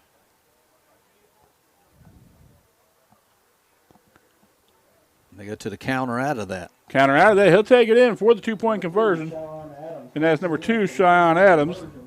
He picks up the 2-point conversion. And with a minute 27 to go, our score is 48 for South Columbus, 24 for West Bladen. You're going to see onside kick probably coming up here, trying to get the ball back. I'm sure Coach Dove will have his hands team in on the kickoff return, fall on it and just, hopefully just take knees and run this time out, Kevin. Okay, you've seen South Columbus now 2 weeks. The first week, obviously, a short-handed South Columbus team. Tell me your impressions of what South Columbus has to look forward to the rest of the year. Well, Kevin, I really didn't know what to expect, even with a full steam of athletes. When I came last week, a lot of them were out, and it was a totally different offense. Last week's offense was a totally different offense than what you're seeing here now. We saw a full house backfield last week that you don't traditionally see anymore in high school football, and then it just looks like a new team out there with these 2, 3, 4 players that actually came from the basketball team and playing football, and I'm excited to see what South Columbus can do over the next couple of weeks. Okay, South Columbus will get the ball, supposedly here to finish this ball game off. And, credit this, West Bladen team. They've really grown up a lot this year. South Columbus covers the football, and South Columbus will have the opportunity to run out the clock and win this ball game. You're probably going to take a knee here. You're probably not going to do anything, crazy. Ford coming back out. Landon Norris coming back out at quarterback. I'm sure he's gotten some instructions from Coach Dove on how to, run this clock out. Victory formation. Yep, that's what you call it. Now, you're looking at two teams. I mean, these two teams have a lot of respect for each other. Great, clean played ball game, if not for a couple of silly penalties, with young men, feeling their oats a little bit. But, I mean, really, a nice, well-played ball game tonight. Yeah, really good ball game. Like I said, 48-24, West Bladen just couldn't stop South Columbus. I mean, that's what it came down to. West Bladen could not stop South Columbus defensively. West Bladen did a good job offensively, I think, with their counters and their big fullbacks running up the middle. But, just South Columbus just too much with the weapons that they have. And I think that's going to be the difference for South Columbus this year if they hope to make a run to the state playoffs is they've got to ride those horses as far as they can go. They've got a well-developed, senior-laden offensive line, and those young men in the backfield don't need a whole lot of air. Yep. But if these Rogue Raiders from South Columbus can give them any kind of time, they can go deep. Yep, I agree with you. I feel really good about Stallion football tonight by seeing the offense that they're going to put out on the field. You're not going to see anything different over the next couple of weeks. This is the offense that you're going to see from the Stallions. One more snap for the Stallions to get this thing in the books, and we will be done here from Civitan Stadium. Once again, next week, back here at Civitan Stadium for the Fairmont Golden Tornadoes against the Stallions. And then in 2 weeks, the Vikings come in for their trip to South Columbus and that old border town rivalry. If you know the geography down here on this end of the county, South Columbus and West Columbus, in some places it's divided by, sides of the road, whether you go to south or west. So that's always a great football game. Right, yeah. And, that's going to do it here at South Columbus, 48-24. South Columbus doubles up on the West Bladen Knights. Again, a good ball game by both teams. I mean, you can't ask for more from both of these teams than what they gave. West Bladen looks like to be a team on the way up into Three Rivers, can play spoiler. This will be the last time we get to see West Bladen for a couple of years, with the new realignment. So, I mean, good showing by those fellas, and, we wish them the best of luck down the road. Yeah. South Columbus looks to be a team that's on the ascension, Brett. Now that they've gotten back, to full speed, and a lot is still ahead of them. They did lose that first ball game last week, but we've seen it in basketball this year and in volleyball when we've covered it. It depends week to week what team shows up. Yep. I agree with you. Totally different game than it was last week. Like I said, I know I'm repeating myself, but, I think South Columbus is going to have a really good year with the offense that they're putting on the field here, with Great coming and be getting underneath the snap and, having E.J. Tisdale back just adds another dimension to this team. I mean, there are a lot of quick teams out in the Three Rivers Conference, but when you look at Great tonight and you look at Tisdale, they go from quick to sudden. Yeah, they do. A lot of quickness added to that lineup tonight. So just shows another dimension that South Columbus is going to have this year. And I'll tell you, some of the cuts that Tisdale made tonight, I mean, I think I would break, pretty much every bone in my body trying to make them. Well, you could tell that, that he's done a lot of work over the last 4 years. This is his time to shine. He's played in the limelight of a lot of other running backs over the years, and Tisdale knows that this is his year. And, great kid. Kudos out to him and, what he's worked for, and I'm glad he's reaping the benefits. All righty, once again, this is Brett Burrs and Kevin Tone with the high school football game of the week next week here at Civitan Stadium. Brett, give us a little preview. I mean, you've been here a number of years. You've seen some great Fairmont, South Columbus games in the past. Yeah, I've seen some great games here with Fairmont. I've been over to Fairmont many times, watching them two play. Fairmont is one of those teams that usually is double-faceted. They can throw it at any time or they can run it at any time. And there's always athletes over there that can play well. And they're really coached well over there at Fairmont. And, even though they won just by a little bit last week. You're going to put that behind you. They're coming over here, and they're going to be ready to play against the Stallions. Stallions does, anything can and will happen when those two teams get together. I've seen teams that were, their records were as far apart as they could be, and just magic happens when those teams can get together, and you'd swear it was a full moon every time they played. Right, I agree, Kevin. I mean, like I said, we got 7 more days to wait before we can watch football again, but it was well worth it to wait these last 7 days to watch this Stallion Club come out and play the way they did. All righty, welcome back to football to those young men who did get a chance to play last week, and they were as advertised. South Columbus is now what they can be and what they will be, and there's a lot of great football to look forward to the rest of the Three Rivers Conference schedule, and we'll be with you for all of it here on the High School Football Game of the Week here in Columbus County and the Columbus County Schools social media networks.